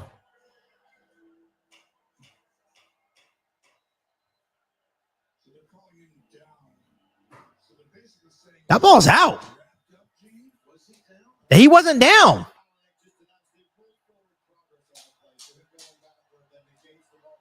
They ruled forward progress. What? How do you determine? Oh, my God. So 3rd and 18 after the sack. 11-yard loss there. Caleb Williams going to drop back. The throw. The Lions are bringing pressure. He steps up. He throws a dart. And incomplete pass. Intended for DJ Moore, almost picked off of DJ Moore's hands. I'm not sure if the ball was behind him or not. It looked like DJ Moore had opportunity to catch that ball, but the Bears will be forced to punt with 10:33 left.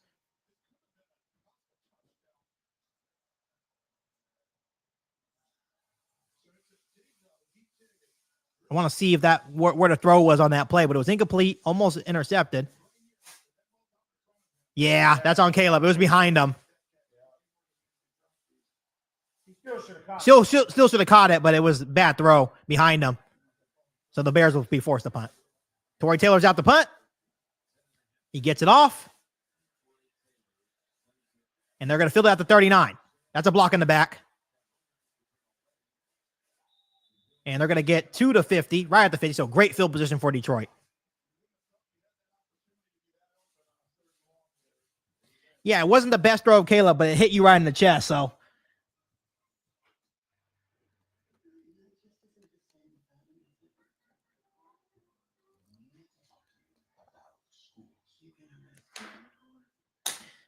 yeah, and that's what we're talking about. Like that's the second week in a row where you can't take that sack there. And I understand that you have the ability to make big plays out of that, but sometimes I think another part of his development is that, yeah, we can live and die with that. But in crucial moments like this, it's better just to, try to throw it away. But he really had nowhere to go.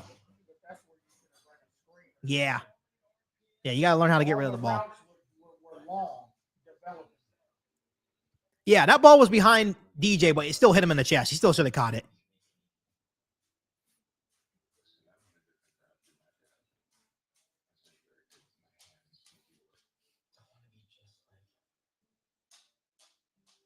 So there's 10:23 left to go here in quarter number 4.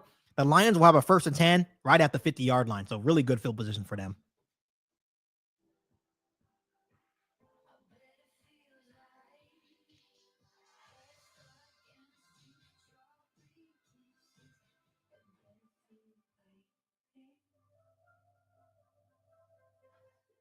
Thank yourself this season by getting an NFL Sunday ticket on YouTube TV for $89.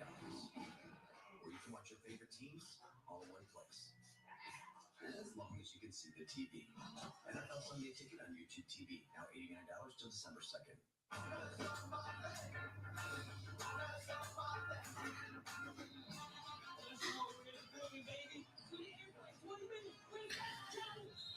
So really need a defense, hopefully, to make, they did their job, finally forcing a punt. And then the offense going to get anything going on that drive. Yeah, that catch would have been the easy first down. But what the commentators were saying, if that ball was in front of him, they're saying that DJ Moore's still running because he has that breakaway speed. And that's what I'm saying. Sometimes the easy throws, he makes it too hard, too complicated. But then the difficult throws, he makes them look easy.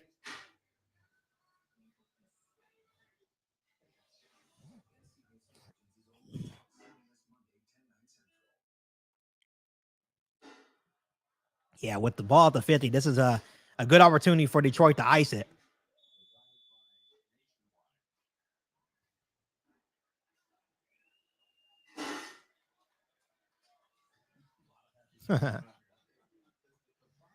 Yeah, let Lions fans have their fun. They sucked for years. Let them have their fun for sure. So Jahmyr Gibbs in the backfield. It's going to be play action. The Bears are only going to send 4. They get it to Tim Patrick. He breaks a tackle. He's crossed the 40 in the Bears territory all the way up to the Bears, about 32, 31-yard line. 1st and 10 Detroit. Gain of 18 on the first down play.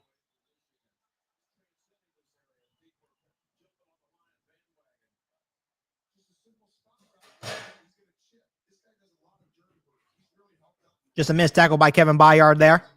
That led to a couple of extra yards. First and 10 at the Bears 32-yard line. Jahmyr Gibbs is in the backfield.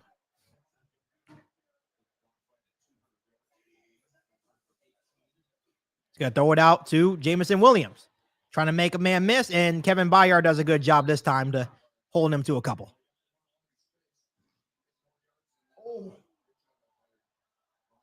Threw the ball in his face. That's a penalty. That's a flag on Detroit. That's going to be unsportsmanlike on Jamison Williams there.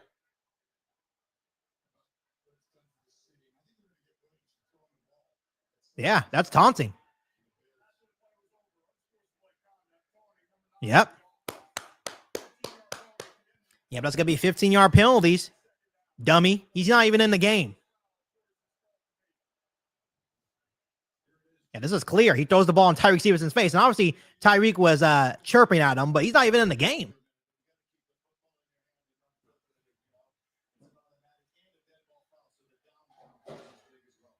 So the down counts as well. Dang.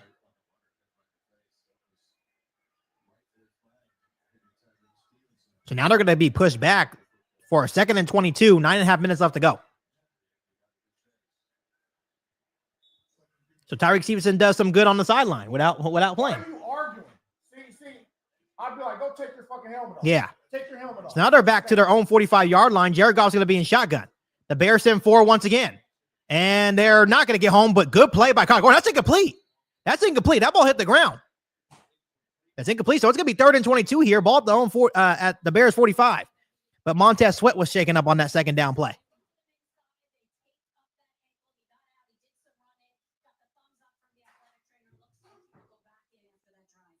So Keenan Allen's going to be back. He does have an ankle. He got that ankle rolled up on. He taped it up, and they said he's good to go.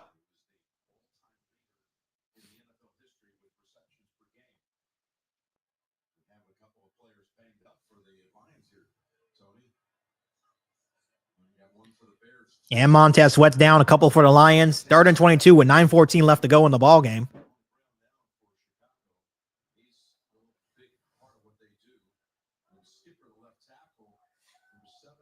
Just a bang play. I think those are the guys that are hurt. They ran into each other.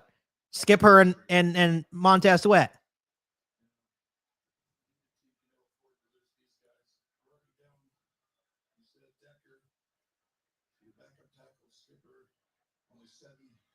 So Montez Sweat is walking off under his own power. Yeah, now you got to send somebody because now you lost your best pass rusher. 3rd and 22. 3rd and 22. If you give this up, man, I don't even know what to tell you. 3rd and 22 here.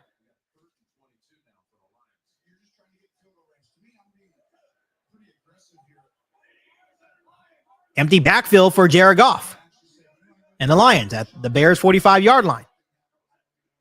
The Bears send 4. They're going to try to do a stunt, and here comes pressure. He's going to throw, and he's going to get a good game back into field goal range. It's still going to be 4th down. That's way too much. That's way too much. That stunt took too long. Yeah, that's way too much. I tried to do a stunt. Almost got home, but it took too long. So they're going to cross the 30 all the way up to the Bears 8-yard line. So it's going to be 4th and 5, and here comes the field goal unit. So 4th and 5, under 9 minutes left to go. And they're going to try and nail this one. 45 yards, 23-13 in favor of Detroit.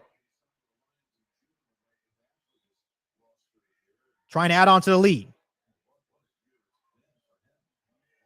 Snaps good, holds good, and it's no good. No good. He missed it. He missed it wide right, and the Bears get the football back. 8:42 remaining in the football game, and the Chicago Bears are trying to claw their way back. But you got to get some points here for sure.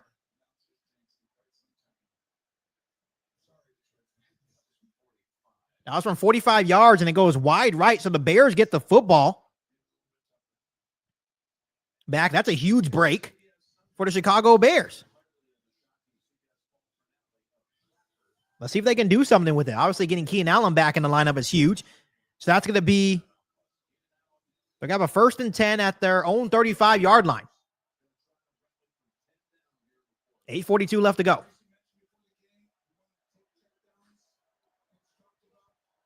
It's going to be a toss to the right. DeAndre Swift looking for something. He's going to lose one. So it's going to be 2nd and 11.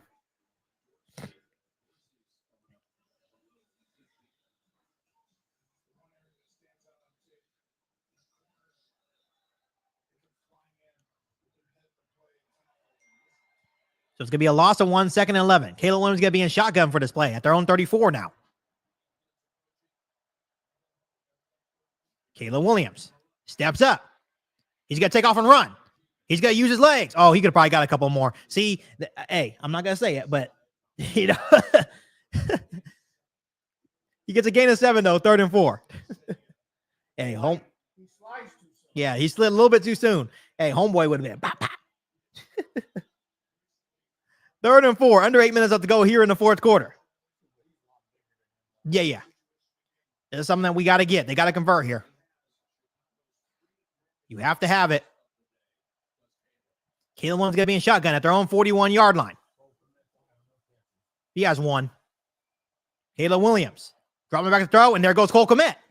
1st and 10 Bears. Good play. Little out route from Cole Kmet, and they have a 1st down across the 45-yard line in their own territory. The clock continues to run. Obviously, this has got to be hurry up this whole drive. The Bears still have all 3 timeouts as well. It's going to be empty backfield for the Bears at their own 46. Caleb Williams dropping back. Here's a stunt. He throws. Oh, just oversells it. Yeah. He oversells the DJ Moore, but it's probably a good thing that was incomplete.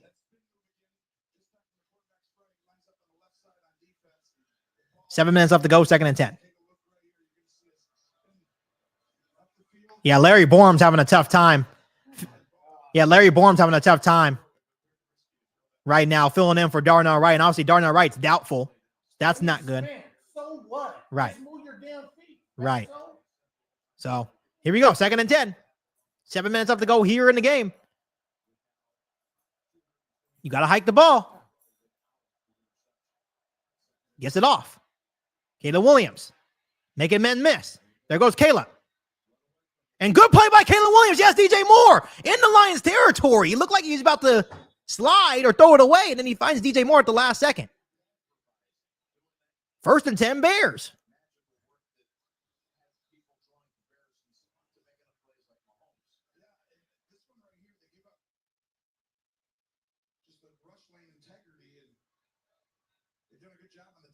Yeah, good job just making something happen.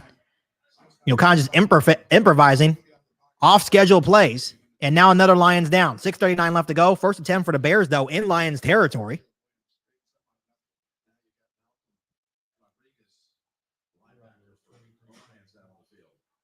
Huh?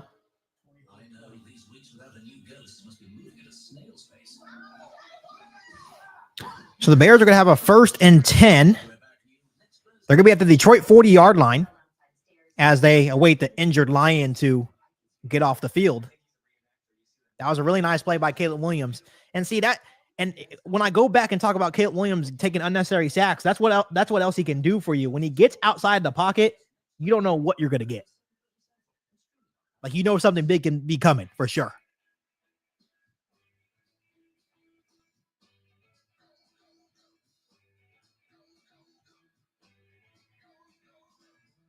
Yeah, we're just waiting on the injured Lions players. There's a couple of Lions players on the ground, so they went to commercial break here.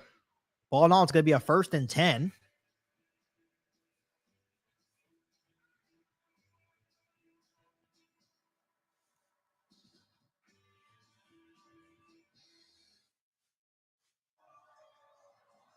And now they're going to the locker room. Malcolm Rodriguez, the linebacker for the Lions. So the clock continues to roll. 6.5 minutes left. They're now in Detroit territory with the 1st down. Caleb Williams going to be in shotgun. DeAndre Swift to the left of him. Motion over to the right is Keenan Allen. They're going to drop back to throw. Lions send 4. He steps up. He's going to throw. And nothing there. Looking for Keenan Allen. Incomplete. 2nd and 10. 6:15 left to go here in the ball game. Championship game, of course, the Lions would love to host the NFC Championship game. So many teams so close. I mean, and you could, here's the thing, you could still run the football here, right? You know, with 6:15 left, you don't have to go away from it totally, but now you can't. 2nd and 10 at the Lions 40. Caleb Williams once again is going to be in shotgun. Caleb Williams dropping back. He throws to Keenan Allen, and it's caught, and Keenan Allen's going to be right on the first down line. Let's see where they mark this ball. I think he landed on somebody, and they're going to mark him short as it nears 6 minutes left to go.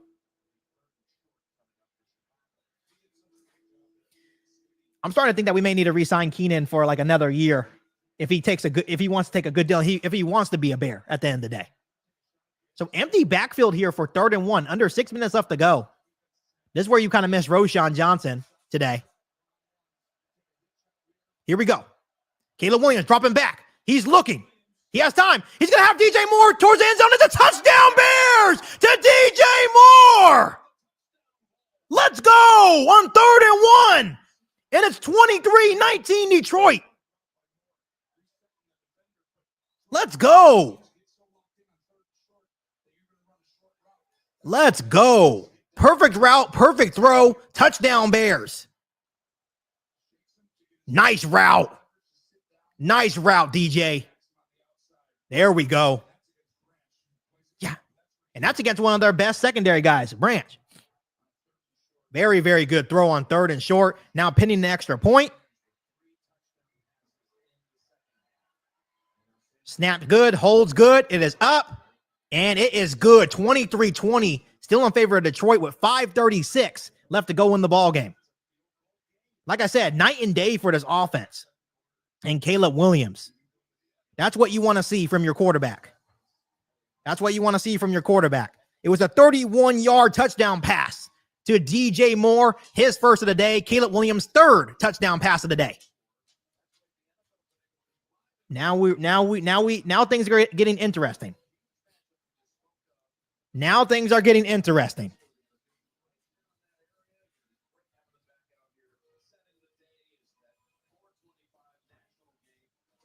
Checking in on Caleb Williams' stats, and obviously these are all really second half stats, right?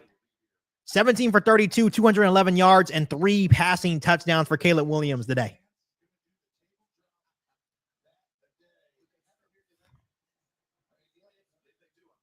I'm really excited to see those two guys connecting. Obviously, it was a little bit of, it took them a while, obviously, and that's what you kind of expected with a rookie and a new wide receiver, a new scheme.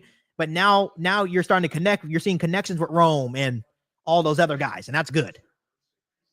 So Carlos Santos kicks off for the Bears, and it will be in the back of the end zone, and they will take a knee. So the Lions will have a 1st and 10 at their own 30 with 5:36 left to go.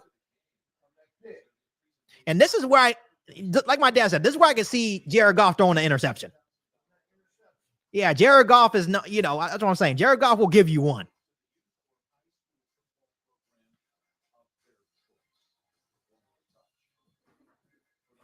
Here we go. 5:36 left to go. Bears have all 3 timeouts. I formation for the Lions. David Montgomery's back into the game. It's going to be a handoff to David Montgomery, and he's going to go forward for about, 3 or 4 yards. So 2nd and 6. 2nd and 6 for the Lions as the clock continues to run. This is where we need our defense. Hopefully is Montez Sweat in the game? I didn't see on that first down play.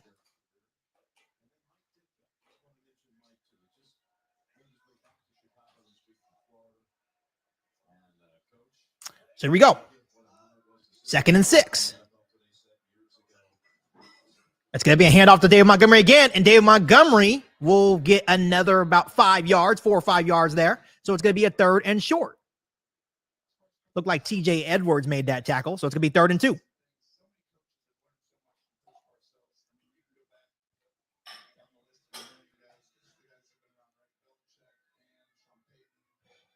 So let's see what the Bears can do here on 3rd and 2.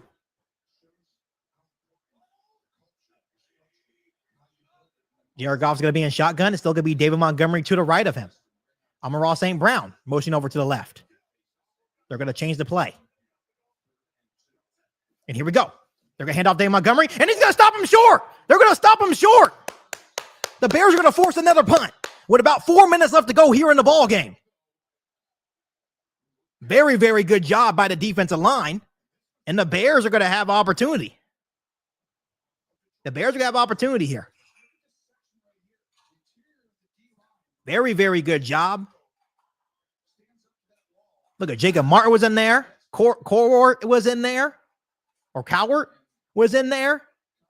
Just a very good push by the Bears defensive line. And they're going to force a punt. So DeAndre Carter is back to return for the Bears. Let's see if he has opportunity to return it, though. No. Don't touch it. And that's going to be perfect punt. Wow. His foot's on the line. His foot was on the line. He touched it when the foot was.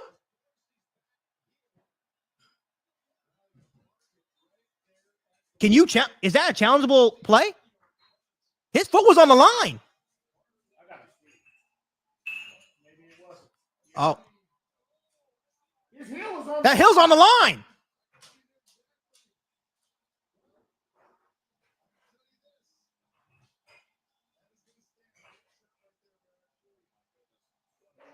So he downs it. It looked like his heel was on the line. Let's see from this angle. I don't know.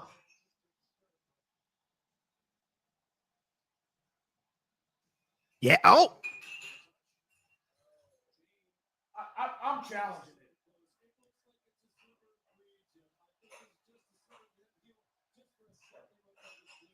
So they're going to be down at the inch-yard line. So unfortunate events for the Bears here.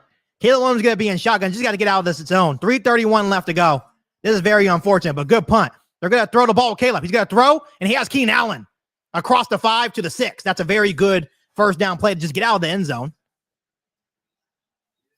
Damn, his hair is on us.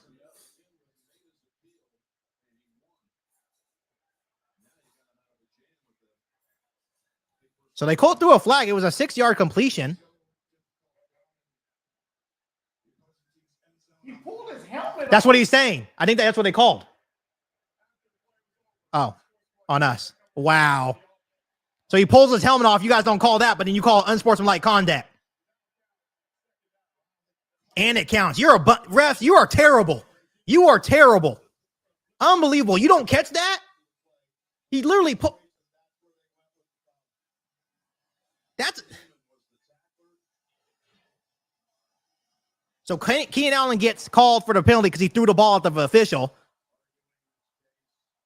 Unbelievable.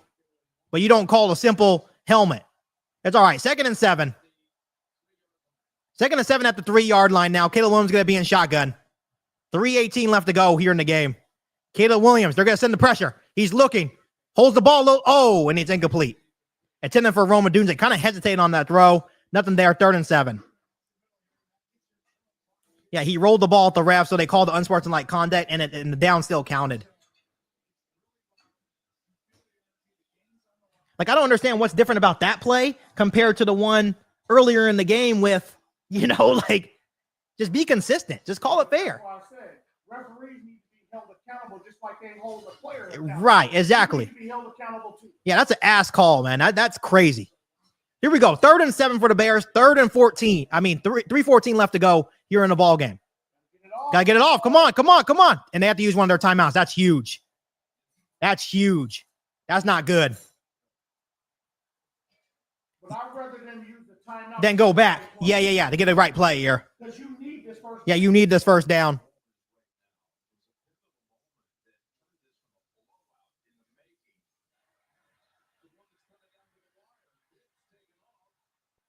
What I do love what I'm seeing from the Bears is that every single divisional opponent we're like hanging with.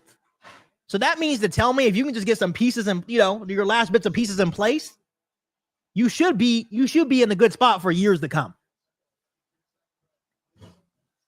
So 3rd and 7 for the Bears. 3:14 left to go here in the 4th quarter. This is a must convert. Yeah, you only need 7. You don't need a huge play.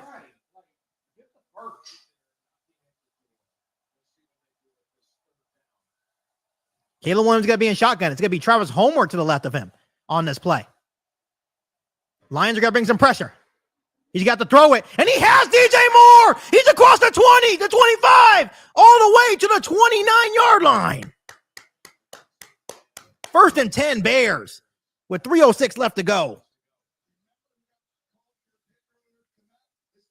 That's perfect. See, that's what he should have did the first play. See how he acted like he was being a receiver, though.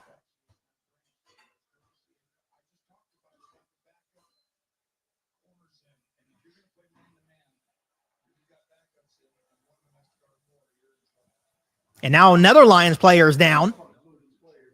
See, it's like they may win the game, but they're going to lose the long-term. These are one of those teams that you don't want to have injuries against because the Bears have no business. They're not winning anything this year. You're the one that's 10-1. So there's another Lions player down, but the Bears are going to have a 1st and 10 at their own 29. And now Matt Eberflus, Thomas Brown. If you get to a position, don't play this safe. Meaning don't think that, okay, we can just go try to tie the game. Go try to win the game first. That's been like the big problem. Is them trying to, more Eberflus though. Playing not to lose, right? You have nothing to lose here.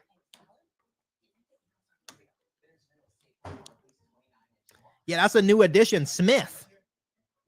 Ladarius Smith got traded to the Lions just a couple of weeks, I think, prior to the deadline, and now he's down. He's shaken up. So obviously they're losing some key starters. And like I said, I don't wish injuries on anybody, right? That's not the goal of the game. But they're definitely starting to drop.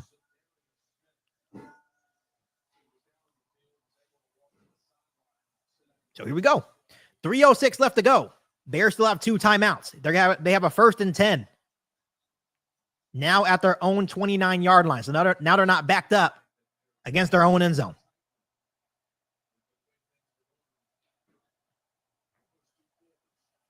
Caleb Williams going to be in shotgun. Motioning over to the right is Cole Kmet. Caleb Williams dropping back. Good job. Caleb, you shouldn't have went back that way. He gets sacked. He avoid sacked the first time, but then he went right back up to the middle and went into the sack. So that's going to be his loss of 5. You didn't need to go back up the middle, baby. Larry Borum got burnt, but then he stopped blocking too. But Caleb he went into that sack. So here we go.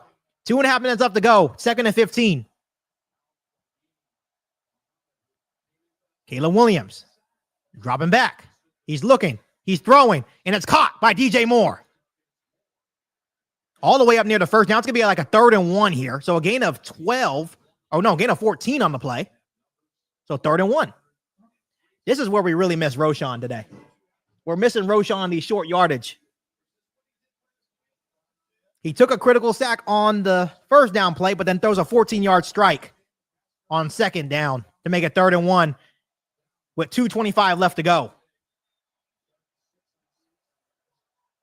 Bears still have 2 timeouts. There's 10 on the clock. Looks like they're always taking. What's going on here? What's get out of the way? Oh, they pumped it. So 3rd and 1. And there goes DeAndre Swift all the way across midfield to Lions territory. 1st down Bears.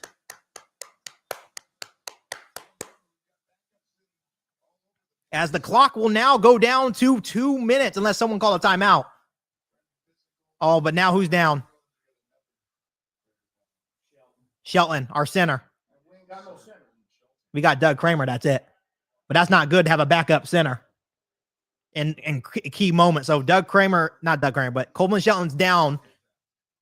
But it was another huge play, but Coleman Shelton is down on the 3rd down run. This is what happens when you're on a short week, though. Sometimes your bodies, you can only recover your body so much. That's Doug Kramer, the draft pick from Illinois, right? A couple of years ago. He's warming up with Caleb Williams now. This can definitely be detrimental, especially when you're rotating centers. Hopefully he's okay. Hopefully he just takes one play off, but he's limping. He walked off under his own power. You don't even have to run a play here. I don't think you have to run a play here unless the clock stops on injuries. So I think they have a 1st and 10 at either right at the 50 or Lions 49-yard line. Yeah, it's right. The ball is placed right at the 50-yard line. So not quite in Lions territory.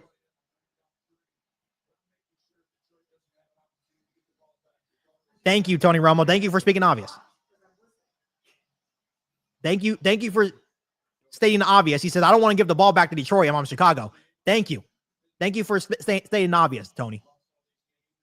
So they're going to let this clock run down to the 2-minute warning. And the Bears, with 2 minutes left to go and a fresh set of downs and 2 timeouts, are right into this football game. Someone said in the chat, Flu's playing for a field goal. Watch. I swear, we play for a field goal and it gets blocked or he misses it again. What a way.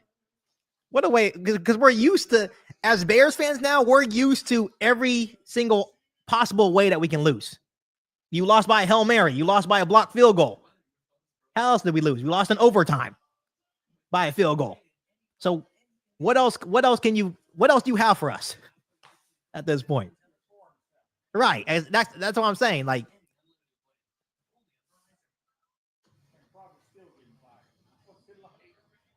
what's happened? I said you're 4-7 and you're probably still getting. Yeah, you're still getting fired anyway. That's what I'm saying. So just play like your little heart, desires.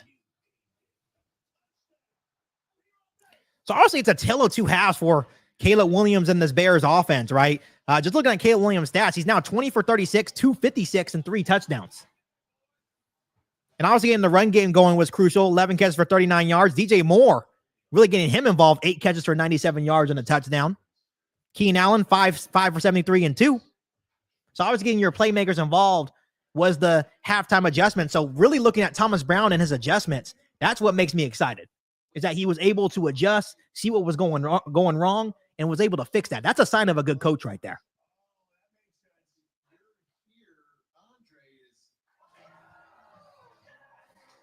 Someone said, and this is actually a good point now when you think about it.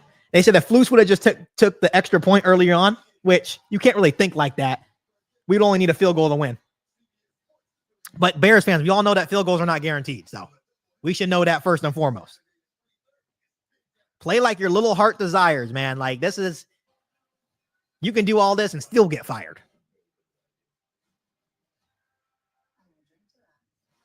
That's the thing that sucks about being a coach. If you win, you're a great coach. If you lose, you're a bad coach. You know what I mean? Like, it all depends on how they handle these final 2 minutes. This is where Eberflus has been bad, like historically bad. I mean, but it's how he played. That's why he was able to secure his job from last year, because the defense was balling.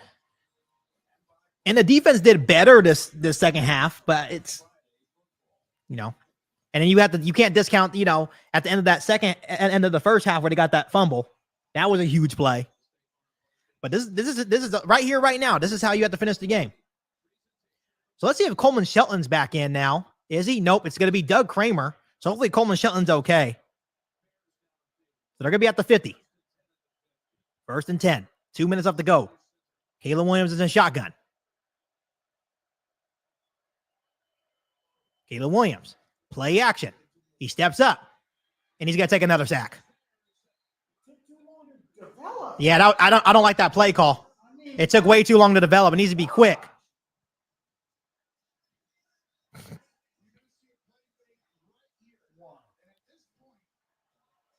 Two, three. Yeah, there's nothing there. There's nothing there. Thomas Brown, there's nothing there, baby. I think it was supposed to go to DJ Moore, but now it's going to be 2nd and 17, minute and a half left to go. So you have 3 downs. He's able to escape. He's got to take off and run. Does he have space? He does, and he puts his shoulder down into Lions territory across the 45. Now it's going to be 3rd down and short. After stepping down. So he has a bad play, but then there's that. A very, very good play where McNeil had him dead to rights in the backfield. He's able to make something happen. I love how he puts his shoulder down for his boys, too. So now they're in Lions territory. And I think who used the timeout here? Detroit did. So with 1:08 left, Detroit uses a timeout. And now it's going to be 3rd and 4. Now Coleman Shelton is back in the game. And now Cedarius Smith is walking off the field, banged up once again. Is that the ham, babe? Huh? No, is that the ham? No, I'm saying smell. Is that? Yeah, the previous play, there was no one open. I don't even know what the play call is. I'm not sure if they were trying to do like play action, quick screen. I don't know what it was. Too much. You got too cute there. But the good news is you have 2 plays to get this. 3rd and 4. Because you're there. I don't care. You're not kicking no damn field goal from here, especially. So you're at the Lions 44-yard line. Caleb Williams is going to be in shotgun here. It's going to be drop back, looking. He's going to throw. And he tried to throw it in the middle to Keenan Allen, but there was a crowd of people there. That was a good read. It just hit him in the helmet. So here we go, 4th and 4. This is the ball game, folks. This is the ball game, folks. 4th and 4 for the Bears. 1:04 left. 23-20 ball game. Like I said, whatever happens, we're kind of used to it. Caleb Williams got to be in shotgun. 4 on the clock. Caleb Williams driving back to throw. And he's going to throw, and it's caught by DJ Moore to the 30, to the 25, all the way to the Lions 23-yard line. 1st and 10 Bears. Oh, shit. Who's the flag on?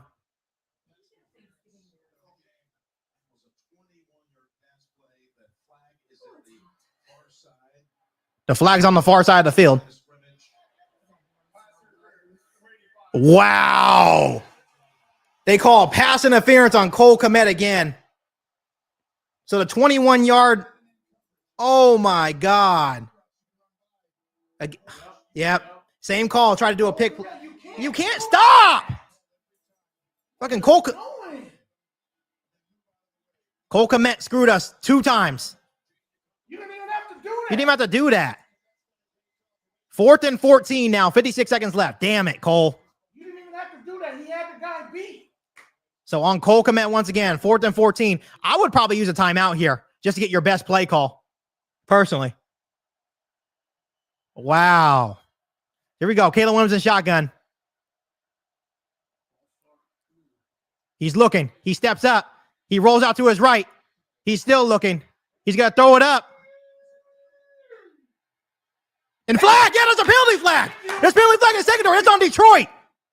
That's on Detroit. Yes. Yeah, it's going to be peon to Detroit. On Vildor. Don't pick that up. Do not pick that up.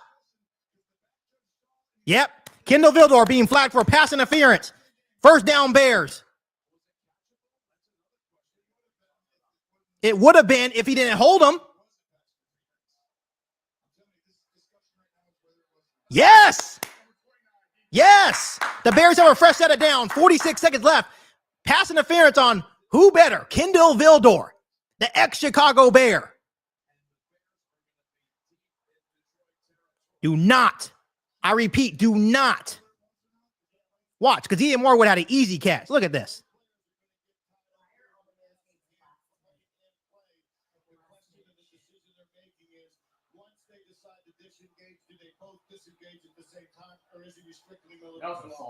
Yeah, it was.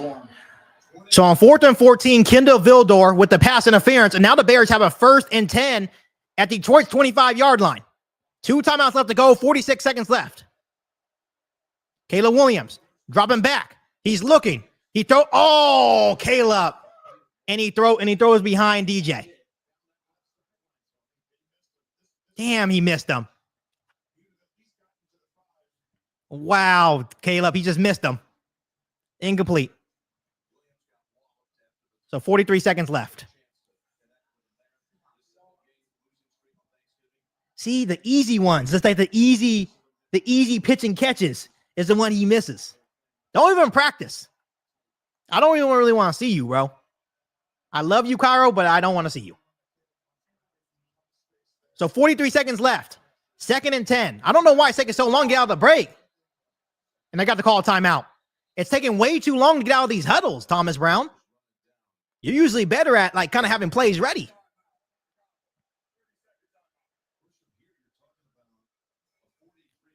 Yeah, nope. Anything with the 4 in it, anything with 4 in front of the field goal, I don't want it. Especially 43-yarders, that number haunts Bears fans all around the world. Like nothing scares Bears fans more than you just coming up and saying 43. Look at this.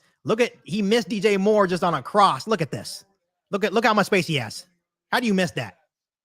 Oh man, Caleb. I think it's because he had that pressure, but I don't know. Even then. That's what I'm saying. That's too easy to throw to miss on that last one. Yeah, I think he's selling the pressure coming, but still. That's anticipation. Just.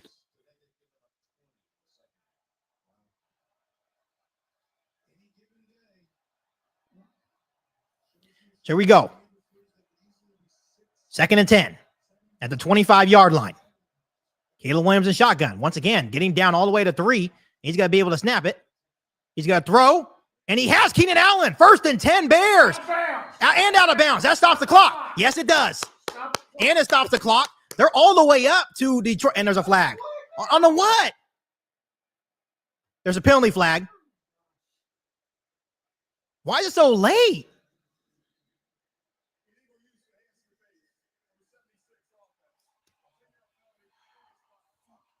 Illegal use of hands on Tevin Jenkins, 10 yards. It's almost like they don't want us to win. It's literally like they almost don't want. I want to see this, though. Did he?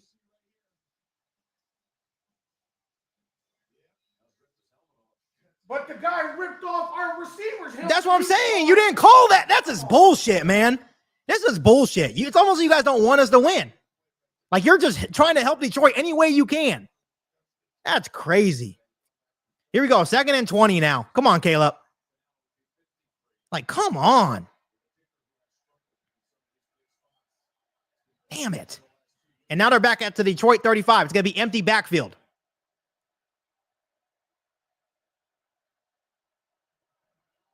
Dropping back though. Free rusher. And he's going to get sacked. What the fuck was that? Call a timeout. Call it. What are we doing? What are we doing? She gets sacked. 3rd and 26. 20 seconds left. Oh, fuck. They can't use their timeout. Clock is running. You got it. Oh, my fucking God. Hurry up. Hike the ball. There's 10 seconds left. Come on. What are we doing?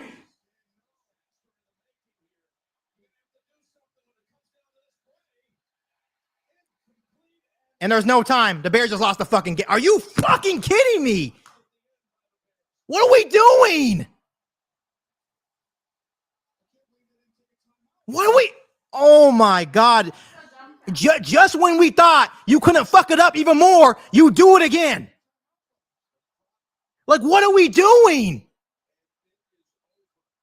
That's the ball game. Lions, like, what are we doing? Nope, no time.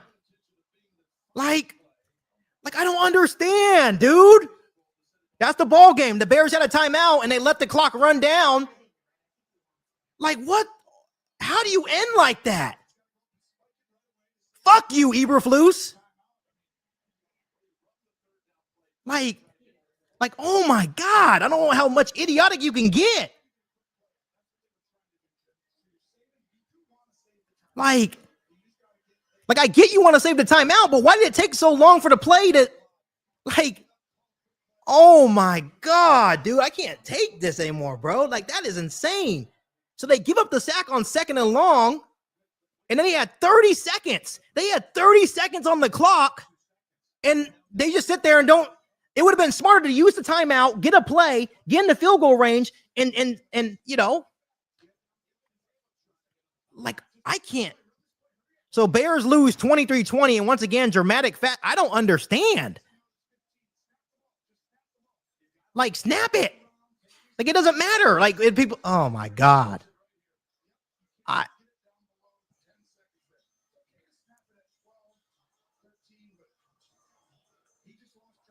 Wow. I'm at a loss of words, Bears fans. I don't even, like I said, I was just talking to my dad, like, how will they do it today?